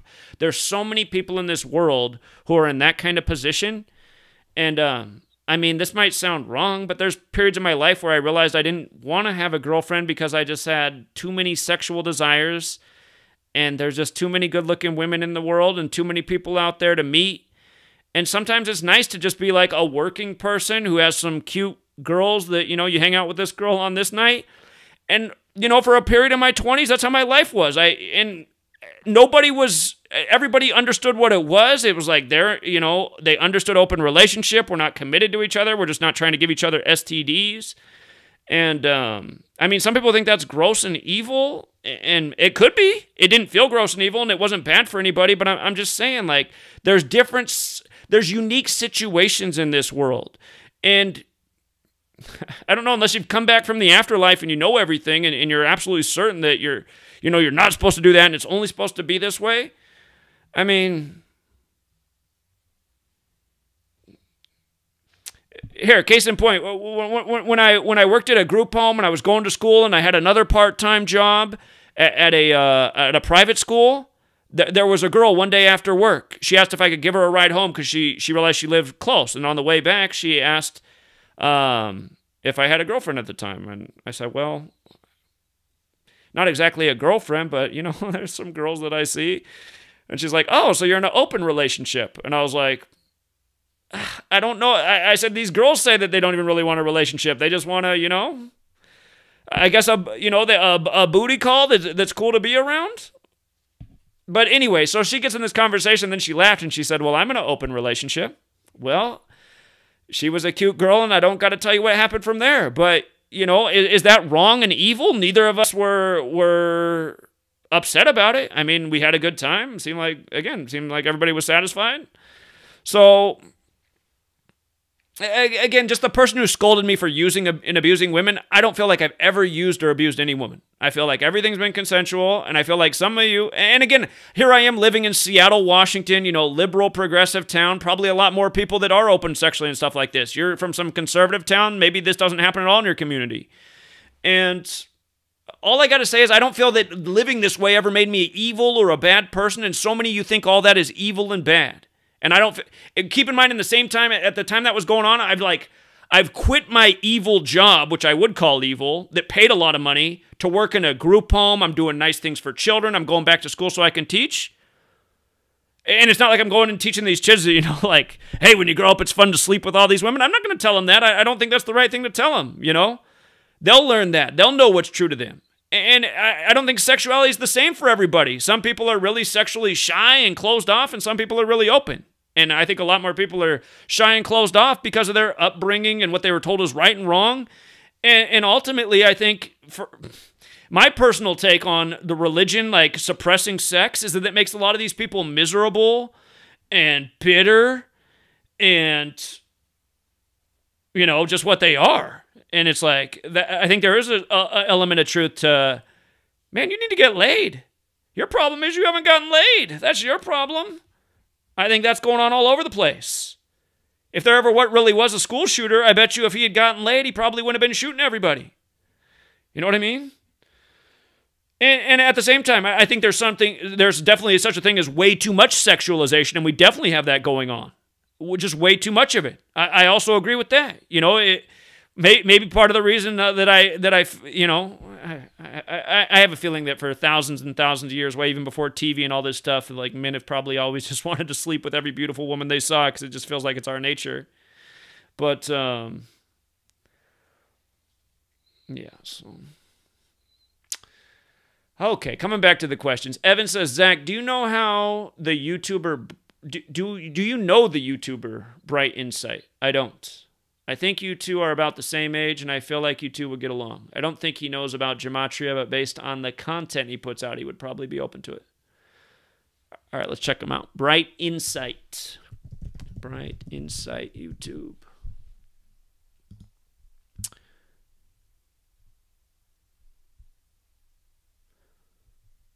You know, I got to say one more thing. Just a moment crept into my, just another story from my past. I remember when I was in college. Oh, man, I still remember. Listen, you guys. Okay, I don't think I'm really good looking. I don't think I'm really good looking, but women have always been attracted to me. And women, it's not something I've ever had to struggle for. So I feel blessed in that way. Okay, that is one nice advantage I had in life. My parents gave me some good genes. But, you know, I still remember the first day of my sophomore year of college. I'd met this girl at the end of my freshman year, and she was cute, and I thought she was, like, you know, really modest and humble, and she dressed really clean compared to a lot of the other. I was at Arizona State. A lot of girls showing a lot of skin, but this girl was conservative the way she dressed. And I remember, first day of sophomore year, I from the Arizona State campus down University Way, I lived in apartments called the Quadrangles, and there was another complex just closer to the school. I can't remember. It was smaller. I can't remember what the name of it was. But anyway, the girl that I knew, who I'd met at the end of last year, she lived in that complex. And I was walking to school that first day of school down from the apartments. It's probably like a half-mile walk from my apartment to the campus.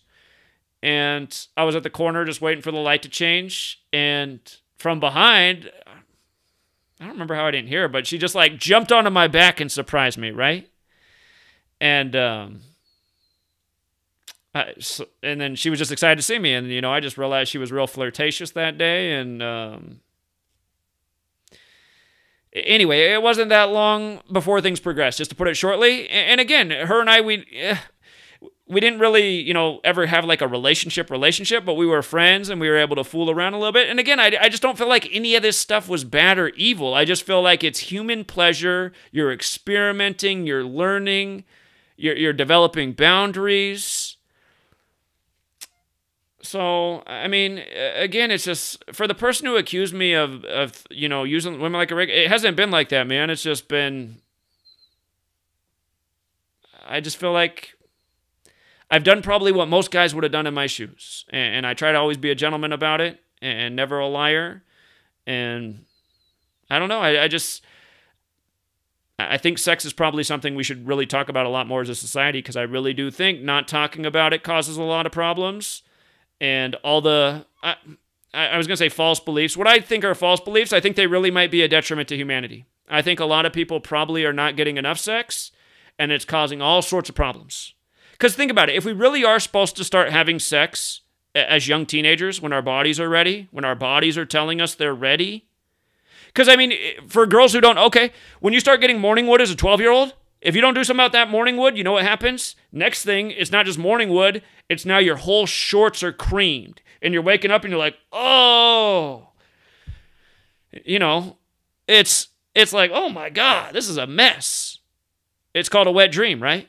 Your body's now ejaculating because you got so much built up sperm in your balls. You're supposed to be out there having a little baby, apparently. This is what your body's telling you, right? And it's not like you can... I mean, what does religion teach? Like you have an immoral thought, a sexual thought about a woman outside of marriage, you're going to hell? I mean, come on, man. It's like, some people say they're in control of their dreams. I've never been in control of my dreams, and it seems like these days I don't even dream anymore, but... I mean, what? So everyone's going to hell for waking up with erections and, you know, dreaming about the cutest girl at school and waking up with the shorts creamed? I mean, it's just, how can that be real? How can that be the truth? It's like, it really feels like religion just tries to tell you to not do things that might actually be good for you. You know, pleasurable things. A minister might tell you, never do any illegal drugs. It's like, well, most of these illegal drugs are plants that God put on this earth. Are you sure? Why did God make weed smell so potent if he didn't want people to find it, you know? Have you ever smelled weed? I mean, it just, the smell is so powerful. Somebody will say, because the devil made this world. That's the devil's lettuce. He wanted you to find it. Devil made all these girls so beautiful, just in case you might have sex with him so he can burn you in his hellfire. It's like, is that how it is? All the good things are evil. Okay. Beautiful girl wants to sleep with you. Evil. According to some people's beliefs, some know-it-alls. Okay, Bright Insight, I'm subscribing. 1.12 million subscribers. I wonder if he knows about them saying there's 201 layers of bricks on the Giza Pyramid. Okay, I'm going to check him out. I appreciate the heads up. Thank you. I'm surprised I hadn't heard of him. Over 1 million subscribers. That's a big channel. Aaron says, people always call in about Jesus repeating or talk some form of spirituality, reincarnation, but do you think it's possible that the brain is just so weird it creates those ideas mixed with one always wanting to know everything, when in reality there is no afterlife, and once you die, it's over, pitch black? I think that would make sense why the evil people who run this world kill people and rape kids. It almost does seem like the evil people must believe that there's no afterlife, right? Because it seems like they don't even care about the possibility of that. But again, I don't know any of these things. Again, anything's possible. It is possible that when you die in this world, that is just the end. But to me, it seems like, if all energy, well, I guess you could say the end is, your energy goes back into the soil and gets decomposed and becomes feeds the life there, the plant life, the insect life. I mean, it's possible it could be the end. Part of the reason people don't want to think about that way is because it just seems so depressing, right? You want to think that there's something better. And there very well might be something better. I don't contend to know any of it. And again, my whole philosophy is that's why you should really make the most out of this life. And making the most out of this life isn't just about serving yourself. It's not just about sleeping with as many beautiful girls as you can. And realize, I said that when I was 30 when I was here. I did a Q&A a long time ago, and one of the things I said that day is like, somebody asked me like, how's this helping your sex life, or just some comment like that. And I responded like, to be perfectly honest, I feel like I've fucked enough women in my life.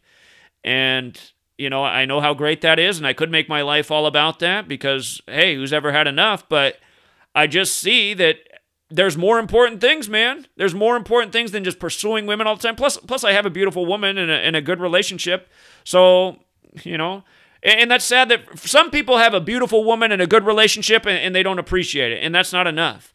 And realize I didn't always just want to be promiscuous and have a bunch of girlfriends. I've tried to be in plenty of stable relationships, and all the relationships I left, it's just because ultimately I realized we just weren't on enough of the same page. And sometimes, even with Sweet Lady, sometimes I start to feel like it's that way sometimes. Especially I was real mad after she kept me from going out to D.C. And I shouldn't say she kept me going. I could have left her. But if I would have done that, it would have just felt so wrong and awful. Because, she was just... It seemed like she was cool with it the week before. I thought we were there. And then all of a sudden, she just wasn't cool with it. But yeah, I was gonna say for all the young people out there, man, if you really do want to just do something so tremendous and amazing in this world, you might have to go about it solo. You might never have to be in a committed relationship, because committed relationship comes with sacrifice.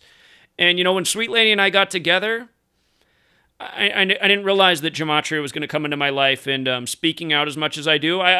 I had always spoken out my life, but I never had such powerful information and evidence to show people of an agenda. I didn't know that was going to come to me. That came to me at 30 in a way.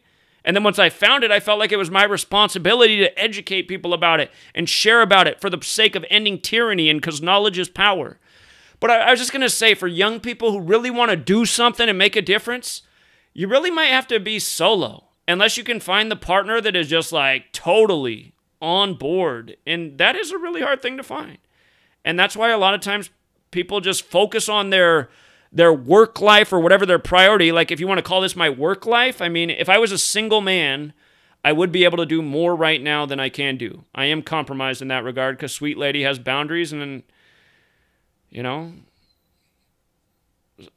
so yeah, this is the way it is. I'm not willing, I guess I have to say, to abandon Sweet Lady, to take this to the next level.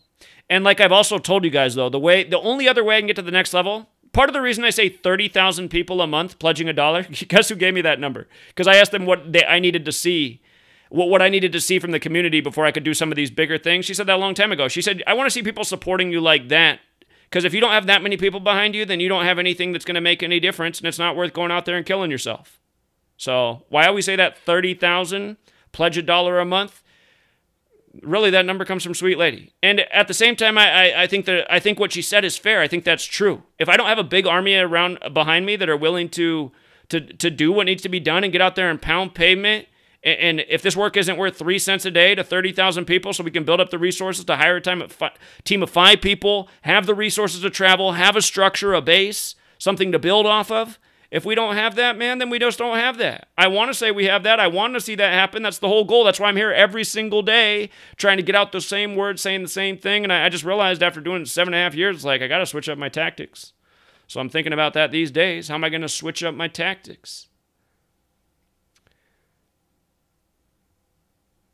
Okay. Jay Easy in my chat. Jay Easy is a mod, and Jay Easy is the most complained about mod. I'm just going to be real with you, Jay Easy. I know that you're a big supporter of the work, but I got to admit, a lot of times the way I see you talking to people, it isn't a good look for us. You're even talking bad to Aaron right here. You could have said this a different way. Let's read Jay Easy's words. Laugh my ass off. Who the fuck are you claiming there's no afterlife? Why are we wording it that way? If you think there's an afterlife, present it in a persuasive way. Not coming out. And again, I realize that I am this way with certain people, but realize the people I talk to this way, I realize they're not in my community and they're not trying to help out shit, and I see them as my enemy. These people are all supposed to be on the same page. Jay Easy, you got to make us look better. You make us look bad. A lot of people say that. I give you the benefit of the doubt because I think you're just a young person that's, you just got a few things to learn. And you don't need to keep writing out thumbs up for Gematria Effect News. If you're going to spam that, at least hit the like, because a lot of people won't even connect thumbs up before. Just write like. Anyway. And try not to spam anything, honestly. And you guys, try not to even block the trolls unless they're just using up the whole chat. Okay. If they're so bad, I'll take care of them. Roxy, until people are pounding pavement in mass, nothing is going to happen that will help. Point blank, period. Gematria answers all the questions. So many people just don't care to hear it. The fluoride made people too stupid to even try to grasp the numbers and ciphers. When trying to explain it makes people's eyes glaze over with disinterest. There is so much evidence of malicious intent in the mainstream at this point. I've realized the cognitive dissonance has people frozen. Yeah, it's very true. And I learned this again the day 9/11 happened and the days after and the months after and all the time leading up to now. But still, the thing about this knowledge is it really is an extra layer of evidence, and a lot of people really do appreciate it. Probably this person who even left the comment. So again, even though it's discouraging and it's so frustrating because most of our friends and family won't hear it, realize there is a person in the world who you could connect with, and that's going to happen. Say that's going to happen. I'm telling you, it's going to happen. If more people, I can't wait to tell you guys I have the app, but I'm going to be sad if the app comes out, and then after the app comes out, we still don't have people flowing in and trying to network. I'm not going to quit though. I'm just going to keep doing it until it does happen. By then, we might all be in a prison camp, and it's probably not going to get that bad. Okay, I'm going to stop with that. Okay, try not to be pessimistic. Okay, Hickok says, if we can put Bill Gates and Dr. Fauci in a pit fight to the death with medieval weapons, not only would that be the funniest shit we've seen, but who do you have your money on? Oh, man. Fauci. Yeah, he might be 20 years older, but Bill Gates is straight pussy. Plus, it looks like he's got bitch tits. All right, Kent. Hey, Zach. What are your thoughts on Whitney Webb, the last American vagabond? Derek Bros. James Corbett, Spiro, etc. These are some of the channels that really woke my ass up to the centralization of power that I was only half awake to before the past 4 years. I've always hated government and religion and authority in general, but I never realized the legitimacy to the more conspiratorial aspects of the centralization of global power structures and systems of hierarchy until this year. While I like these channels for their information, I'm curious if they think they have an alternative purpose for disregarding. So, I almost just don't. I almost want to go back to that old school saying, if you don't have anything nice to say, don't say it at all. But pretty much all of those people there I've reached out to about sharing gematria and how it could complement their work. And none have responded except for Derek Bros, and him and I got into it. And because him and I got into it, I was kicked out of the Anarchadelphia conference. And yeah, I just, and Derek Bros, I actually found Derek Bros' channel back when he had like 15,000 subscribers, and I liked him, and I liked his story about like, going to prison and, finding his path and speaking out and trying to live about the right things. But, yeah, the reason we got into it is because when the Epstein stuff came back, I was telling him, man, I was like, dude, you're too emotionally invested in this. I said, Epstein is just another psychological operations. He's just another puppet out there that's just meant to steal people's attention, entertain them in a way. It's another story. But I said his whole story is by the numbers, and that's how you can see. That's why you're so this knowledge will separate that emotional investment. Epstein is just like a front for, don't forget his full name equals 322, the number of skull and bones, and then he's a Jewish guy who died on Tisha B'Av, the day of Jewish tragedy, and a million other things. But just every last detail of everything they did about him, his arrest, his trial, just everything's a perfect numerical ritual, the Netflix release. But Derek Bro started making fun of gematria and saying it's bullshit, and I was just like, God, are you this dumb, man? Are you seriously going to say what I'm showing you right now is bullshit when it's undeniable? And again, it just, I want to work with people who are trying to expose the cabal, but at the end of the day, none of these people want to point a finger to who it is. They just want to say what's wrong. Spiro spends all of his time on Bill Gates. James Corbett's done a lot of work on Bill Gates, but he also will say, like, okay, I think Bill Gates is really, like, other things are behind Bill Gates. The Last American Vagabond doesn't seem to have any interest in gematria, but he'll go, with the white supremacist Adam Green shill who goes to Israel, who's a plant, hang out with him. So, yeah, I mean, I'm just like the black sheep of the truth community. Nobody wants to help out, and I have a bigger audience than all these people. Well, except for Corbett. Well, Spiro's channel's gotten huge now too, but yeah, I mean, even when I had a bigger channel before I was deleted, I used to be bigger than all of them. They didn't want to help out with anything. They didn't want to respond. So, yeah, I don't know what any of them really are. I mean, to me, if you don't acknowledge gematria, one of two things is going on. You're either dumb or you're a shill. That's kind of like what flat earthers say about non-flat earthers, but the thing about flat earth is they can't explain any of their stuff. It's like it's a load of bullshit in religion. I can back up everything and prove it every single day. So, yeah, and I should say I shouldn't comment on Whitney Webb because that's actually one name up there I don't know. So I don't know who Whitney Webb is. So, but not all those other names, I've reached out to them about gematria. They've multiple times. Nothing. And Derek Bros too, man. I mean, he really pissed me off because he was bitching about how small his following was at the time, and I came across this video and I felt bad with him and I connected with him and I was like, oh, I want to help him out as someone with a bigger platform. I was like, hey man, you want to come on my thing? I'd love to talk to you. And then he got all like shitty with me and like being an asshole, and I was just like, okay, dude, you must bleed once a month, man. I must have caught you on the bad time of the month. I'm trying to help you. He was crying about not having enough following and feedback, and here I am offering to give him a bigger audience and saying, like, dude, I got a generous audience, man. Essentially what I was trying to communicate is like, man, a bunch of people are donating a lot to me. I don't even need all this. Here, let me introduce them to you. Dude got all shitty with me. I'm telling you, that's exactly how it was. I was like, what the fuck? It didn't seem like it was possible for him to be a shill. He had 15,000 subscribers at the time. Eric says, thank you for all you do for us in the world. I used to be that way. I never was wrong. I couldn't be. Wouldn't have been the death of me. I was a control thing. It was a control thing. Being humble was not a possibility. It saddens me when Christians disregard gematria or say it is of the devil. I know Heavenly Father uses different ways to communicate with us. Numbers is one of them. The devil has taken that and astrology and twisted it. Now, uninformed Christians believe those things are evil. There is truth in everything. You just have to find it. And again, part of the reason that they don't see it is truly because they've been dumbed down and they have no thinking skills whatsoever, which is why I would say they believe the shit they believe. But all the people who've accused me of being a witch or evil for sharing this information, my intent has always been clear in sharing it. I mean, I'm being very clear. I'm saying, you guys, we got to stop this. Young people are being murdered in the world. People are being killed by this code, and they're doing it like this. This is how they operate. To watch me explain that over and over, and then to keep leaving videos about, you're an evil sorcerer, magician. It's like, what? No, I'm someone who researched and was looking for answers and found something, and I realized it really was something.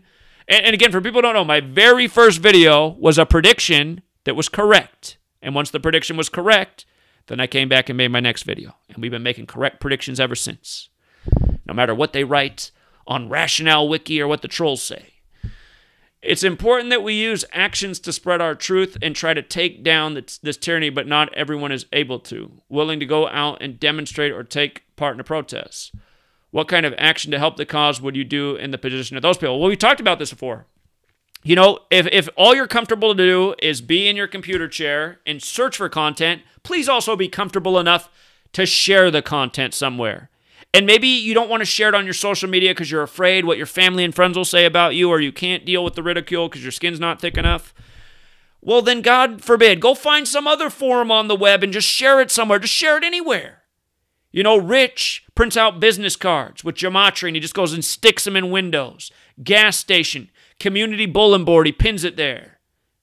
You know, those things probably aren't as effective today because everyone's so scared in their house, but I mean, just put the information somewhere. Create an email account just for truth seeking. Truth seeker 32 48 56 7 8 9 10. I just got to say some number because you guys will accuse me of, why do you say that number? I'm just trying to make up some totally random number. But, you know, just make your account for truth seeking or whatever. And then, you know, just create a Twitter account, an Instagram. Just post something with gematria on there. Just maybe somebody will find it. Imagine just one person finding it who didn't know about it. You made one more person in the world know about this just by your simple action. And odds are if you post something on social media, it's going to find more than one person. So, you don't want to put your face on the screen? You don't have to. You know, a lot of people in the truth community don't do that. They don't want people to know who their name or their face is. I mean, and I think a lot of the people who do that are also the people they don't want it out there because they know they're pumping nothing but bad information. But anyway, HMNC says it's important that we use actions to spread our truth and try to take down this tyranny, but not everyone. Oh, that's the same one I just read. Steve is back trolling. Oh, okay. So Steve's just trolling. Oh, trolls are so pathetic. Can you imagine if that was your job to like sit in an office and harass somebody every day? I want you guys to really think about that. For going on about 6 years now, there's been people trolling me nonstop 24/7, 365. That takes resources. Imagine if, and serious dedicated trolling. People who've been around know this. Just the way my blog was always trolled, just everything trolled constantly. And that's a lot of resources. Imagine if all those man hours had been put into helping get out the word. Just imagine how much further along we've been. And that's what's frustrating too. It's like I realize there's no one in the world, not even my best supporter, who puts as much time to helping with this work as the amount of time spent trolling and trying to, you know, take me down or make me look bad. Natalie says, hi, Zach. I spy with my green eyes. This from Ontario. A lot of you guys think my eyes are green. My eyes are technically hazel. That's what's always been on my birth certificate. And even myself, I'm like, what's exactly the difference between hazel and green? I guess my eyes are like a little more silverish. And then in the summer, people will always think my eyes are blue, which weirds me out because I'm like, they don't look blue at all. But I don't know. A lot of people say it. Hi, Zach. I spy with my green eyes. This from Ontario.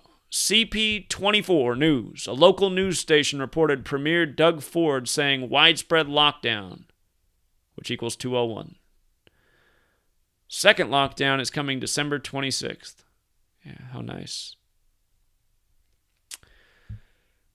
In the most simple cipher, there's that 201 and 84. The Jesuit order 201 and 84. That's who runs it. Event 201, the coronavirus outbreak simulation. Alex says, and another thing I want to add to your Bible bashing.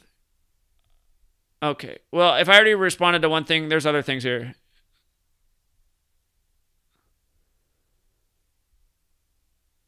Okay.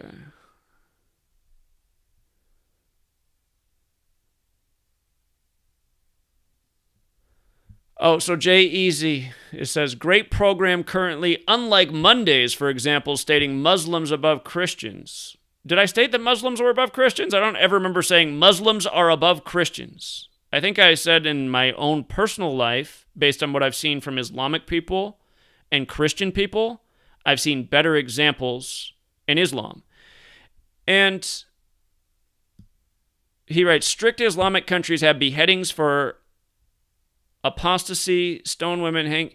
I don't think any of that's right, but at the same time, I don't think it's worse than what we do in the U.S. I almost think beheading somebody is more humane than locking them in a cage for their life, feeding them brown green beans. But I don't think it's right. But I'm not going to sit here and say that, in Muslim countries, they have way less crime, they have way less rape, they have way less theft. Almost seems that their criminal justice system's a lot more effective. So, again, and I'm not saying it's right, but Jay Easy, again, you're someone who cried and asked for your mod wrench back, and almost no one likes you. I got to be perfectly honest. And I don't even know if I like you, honestly, man. I see that you try to support here, and it seems like you're a young person, but, I mean, you kind of, I got to be honest, man, you kind of suck. I'm going to let you keep your mod wrench and see how you behave, and I'm not going to ban you from Free to Find Truth unless you do turn into a troll, but I do wonder about a lot of you who just, like, beg for the wrench and hang around all the time. It's like, in my case, my assumption about you is like, you're at home living with your mom and you're looking for the truth, and it's a bad time to be someone your age because there's no jobs, and especially not everyone's scared of everyone. These are the assumptions I hold about you. I assume you're young, and I assume you don't have a job, and I just give you the benefit of the doubt because that's what I think about you, just to be perfectly honest. So, but see how bad Steve is here? You're almost as bad as Steve right now. Elijah. Key to the Cuffs, an album by J.J. Doom, 223. Big Masonic number if you don't know 223. And Francis Bacon, extended version. It released 223 days from his birthday. Okay, this is just like the 223 album with Young Blacksta. Oh, or not Young Blacksta. What was his name? Black Youngsta. Young Blacksta will be the next rapper after Black Youngsta dies. Since we've been talking about Black Youngsta and his fateful album releases, he's lost at least 2 brothers. Oh, my God. Talk about Agenda 21. Oh, he talks about Agenda 21 in his song. GMO, Keys to the Cuffs, is what some websites are calling it. Okay. People want to check that out.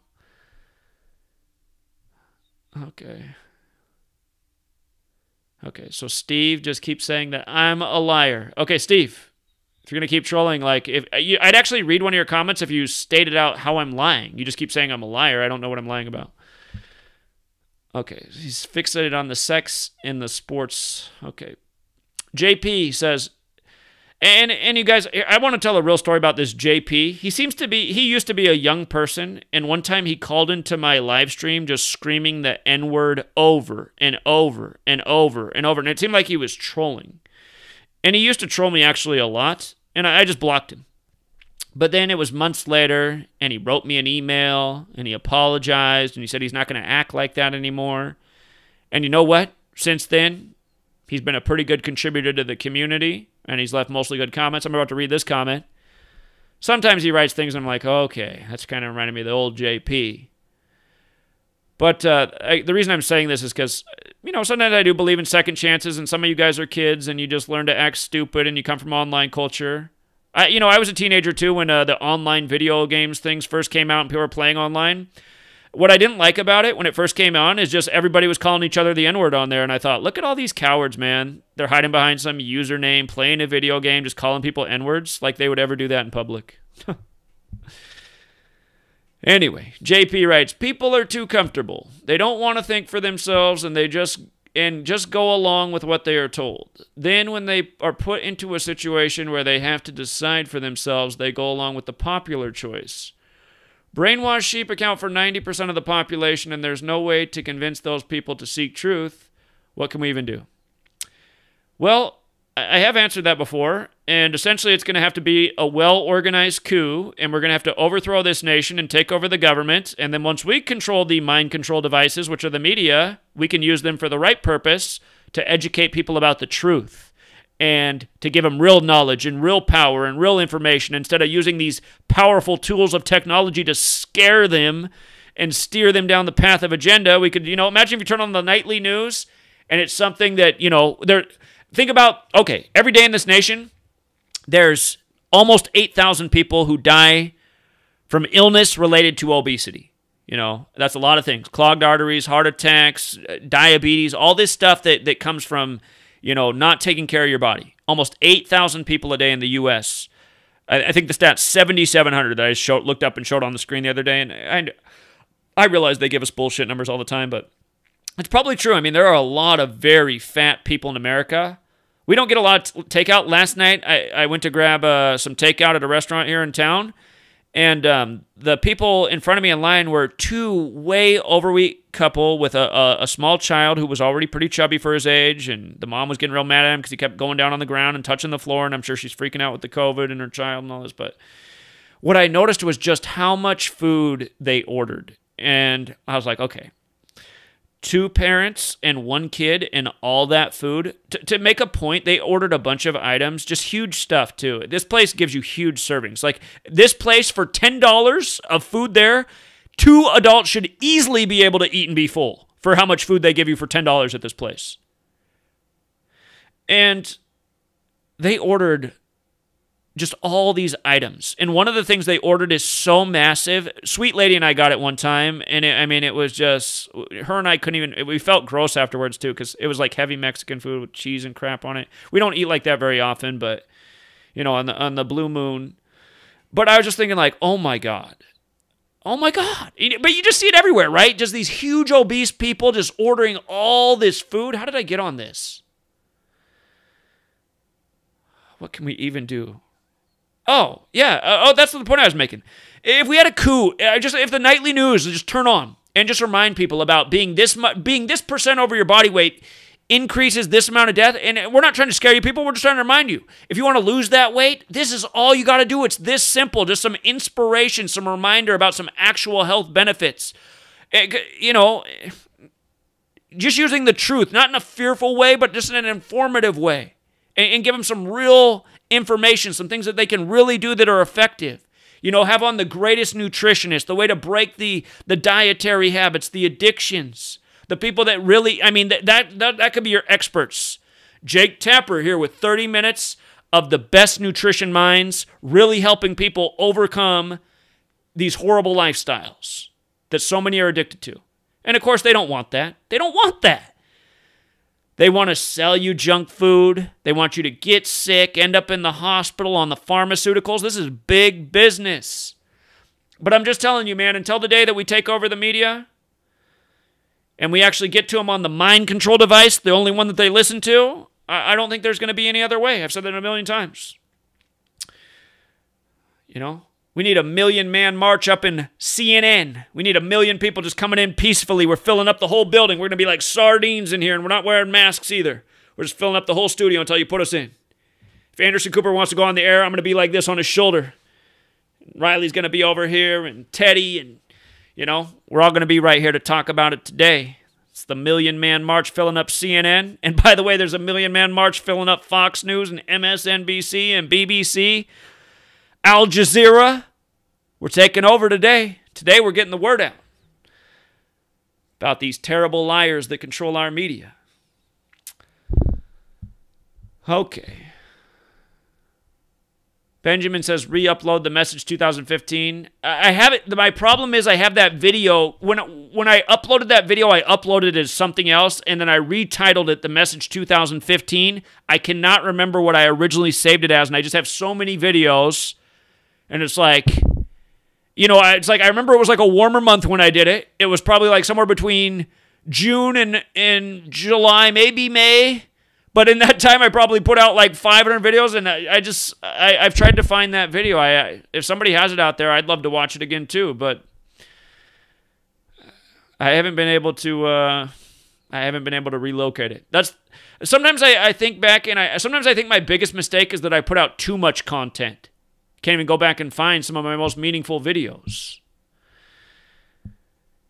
Okay. Resist says, hey, Zach, to me the time is now. It absolutely is. Either we raid DC 2021 or we start a colony. Okay, I wanted to think about, I've been thinking about this starting a colony thing. Okay. When I was in high school, it was like in our current events class or some history class where we were reading about present-day Iraq. And this is at the end of the 90s, right around 2000, 99, 2000. It's somewhere around there. So it's after the first Gulf War, before 9/11. But we were reading about how in Iraq, because of the first Gulf War and because of the other warring that's been going on over there, there's hardly any grown men in Iraq. And the average male was something like 15 years old. Like that was the average age in Iraq. There wasn't many old people. There was a lot of children. And what we were learning in our history book is that the men had been killed in the wars. And I was like, wow, so much war that like all the men there are dead? And it's a society of women and children? Teenagers? And again, I don't know if this is ever true because I haven't been to Iraq, right? I'm reading about it in my school book, but I remember thinking about that and I was like, wow, it's like all the men went out to fight and they all got killed off. And it just made me think about how many times does that happen in society, just killing off all the men? What happens to a society where all the men are gone? Because again, I love women, but a guy who's raised by a woman, and in a way I was, and I had my father around, but the strongest parental figure was definitely my mom, just in terms of how she was. My dad gave me good advice, but he wasn't. My mom was strong, angry, consequential one. But anyway, my mom's kind of more like a dude. My mom's probably got more balls than most men in this country. So even though I was raised by her, she's kind of a dude anyway. Yeah. Anyway, the point I'm making is like, what if a society is raised by women? It's gonna be feminized. It's gonna be weaker. So it just got me thinking. It's like, how many societies have the men been knocked off? So the society loses like the man, the testosterone. And it becomes like this weaker society. And it just made me start thinking about like Iraq, like, okay, why are we really doing this? Because even back then I knew everything was based on lies and propaganda and agendas and wealth and control and power and resources. And I was like, why would they do this to Iraq? Was like Iraq the last place of really strong men left in the world? Because you started thinking about this country, it's like, okay, everybody got killed off here. All crazy shit was going on in Europe, but all the history is lost. We don't even know what was going on over there. Who knows how many times they killed off the men over there? Like, where are we in society in terms of just everything that's happened and just the consequences of everything? It's just like, here we are in 2020, and, the young men are very feminine is what I'm saying, and it's just like, it's like this progression of just making people weaker and softer and more sensitive and just a society of political correctness, and everyone's scared to say everything. But yeah, I mean, the time is now to do something. So, and then Mike says, just a heads up, my sister is a nurse in a hospital who they forced to get the vaccine today, and she was almost immediately very sick. She felt dizzy and went to the bathroom to vomit, fainted, and was found next to the toilet. Her management told her she still needs to get the follow-up vaccine in 3 weeks anyway. It's so fucked up. And I'm sorry to hear that, first of all, Mike, and I'm sure there's a lot of stories like that. And if your sister's a truth seeker, I would say if you're in that situation and you're forced to get vaccinated, if that happens to you and you have all this regret, just really take care of yourself, exercise, eat well, just all, because that's part of my belief too, is like, even though they poison us and they toxify us, I think you can still reach probably never your pinnacle because of what's been done to us, but you can still always be at a more optimal level by taking care of yourself, by eating right, by exercising. And for those of you who don't eat vegetables, which is a very common thing in America, you really got to learn to eat some green vegetables, because the thing about green vegetables is they have the qualities, the properties of things that cleanse your body. So if you eat, and even you young people who seem so young, just realize if you have bad eating habits, you are already starting to build up, a little plaque and artery on your veins. And eventually that's what, 30, 40 years down the road can lead to a heart attack. But you eat green vegetables, things like cilantro and parsley, which are very easy to add to food, usually as garnish. Those things, those two things specifically have all sorts, just think of them as like body cleaners. They have things that go in and just clean, For all of you who think I look young for my age, I'm getting close to 40. I'm definitely getting older. I see it every day. Sweet lady says, she says in the last 2 years she feels like I've aged a lot. But, and that might be true. I mean, I do feel like I'm looking older, but I might still look young for my age. People always thought I look really young for my age. I'm telling you, it's because I've eaten well. I've eaten well since I was 17. I really started to get into food and nutrition right around that time, maybe even a little before that. I started to realize, I saw something. It was in the early days of the internet. It was in the early days of the internet. I saw the video footage of what goes on in factory farms, and it made me feel so bad. And you know what else I remember about when I found that? I showed it to my sister, and she cried so hard. All my sister eats is meat and cheese. And I said, Jen, I think here's a reason to start eating some vegetables. And you know what? She didn't really, I know that video upset her and it made her think about things, but she didn't change. She kept eating what she was used to, meat and cheese. And, she ended up getting breast cancer. And sometimes I think back, I'm like, what if she listened to me and started eating like some broccoli and, some spinach and some kale and just putting some more green vegetables here? Maybe she would have never got breast cancer. She might have still got it. You don't know, but food really is, the medicine. And, granted, you messed up your body so bad, sometimes there is like a point of no return, and then you do have to go get some of these crazier procedures, but my goal is to never let anything get to that, so. Oh, how long have I been talking for, man? Almost 3 hours again? Or wait. Oh my God, 3 hours and 20 minutes. All right, you guys. Yeah, that's a long time to talk. And I do appreciate the people who left the comments. I suppose even the troll, because it just allowed me to explain that again. But, yeah. We'll leave it there for now, Truth Seeker. And appreciate everyone who tuned in. And again, no TFR tonight, unfortunately. That was not the plan, but like I said, I got to compromise on some things for Sweet Lady. And I'm gonna tell Sweet Lady nothing's coming up next Wednesday night. There's no way I'm missing the show next Wednesday. So we'll leave it there. No TFR tonight. If Rambo's got something to present, I'm sure he will post it on Gematria Effect News. And if he does, and Rambo, if you're out there and you got something to post tonight, when I get home, or if it's too late then tomorrow, happy to do another presentation with Rambo as well. And also, when I switch over to my new channel, which I was going to call Voice of the People, but a lot of you guys said, people's one of their words, one of their controlling words, and I was thinking about that. Somebody said, why don't you use the word humanity or voices of humanity? Okay, I have to make a new art and rename the channel. If you don't know about my new channel, right now it's called Voice of the People with Zachary K. Hubbard. It got a strike right away on it, so I've kind of been leaving it alone. I'm kind of just trying to, I want that strike to be all the way gone, because I don't want to start up the channel and then people go there and then they give me another strike and then I'm suspended for 2 weeks, because that's what will happen, and then they end up deleting the channel right away, because I've just gone through that so many times. When they give me a strike right away on a channel, I know that they really don't like that channel. I am on my 20th channel, and a lot of the channels I've had, they didn't even last a week. And sometimes they give me a strike right away, and sometimes they don't. But it reminds me that there's a watchful eye. And by the way, you guys, if you haven't noticed that automatic post from the account that's like Yomo Honer or whatever with the all-seeing eye, a lot of you guys will always thumbs that up. I would not do that. That's some sort of bot AI technology that just posts on a video when it's brand new all the time, and I don't know what that thing is really tracking. It's probably just the big tech company to just say, like, a reminder, we got the watchful eye on all things. But this has been going on for like a year. Eventually that account will get deleted, and then there'll be some new account that has like a similar name with a similar avatar posting something instantly as soon as the video's made. But if you know what I'm talking about, Yomo Hono or some name like that, always all they ever post is just a I. Don't like those comments.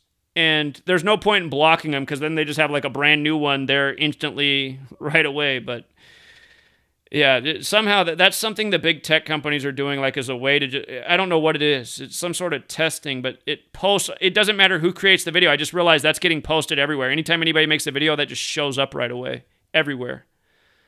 It's like omnipresent. All right, I'm going to leave it there, you guys. Have a good rest of your day. And if I do hear back from Rambo, definitely do a live stream with him. And whenever Jonathan's not busy with the family, you know, it's the holiday time. Whenever Jonathan's back, we'll do another show. And if the gentleman's out there who really wants to link up with Jonathan and I, there's a man who has a connection to the hip-hop industry that really wants to share something with us. And I know, I thought we would have already done it by now, but I'll be reaching out to you too. I haven't forgotten, so. All right, Truth Seeker. Yeah, and if you missed my last video, man, Houdini, the hip-hop group, the artist Ecstasy, dead today by the numbers. It's sad, man. And I've talked about that Houdini song many times over the years. I always bring up that song, Friends. I think if you could like rank a list of the truest songs that were ever made, that song might make the top 10. There's a lot of songs that would fit in there. That's tough. But, I mean, if there was a list of truest songs ever, even if you don't like hip-hop music, just listen to it, man. It's that like old 80s hip-hop. But just, you know, the lyrics are easy to follow. But you just listen to it, everybody will be like, okay, nodding their head to this song. Okay, yeah, I had that experience too. I know all about that. So there's a lesson in that song about having sex with somebody too soon as well. Yeah. Yeah. Young girls out there, man, if you really like a guy and you really want to sleep with him, don't sleep with him on the first date. Trust me, the guy will never respect you as much. So just wait a couple more times, man. You know, I'll throw that advice out there too. So, alrighty. And for the guy who pressures you into having sex on the first date, definitely don't sleep with him. He doesn't respect you at all. So. All right, Truth Seeker. We're going to leave it there. Hope you sign up for Free to Find Truth.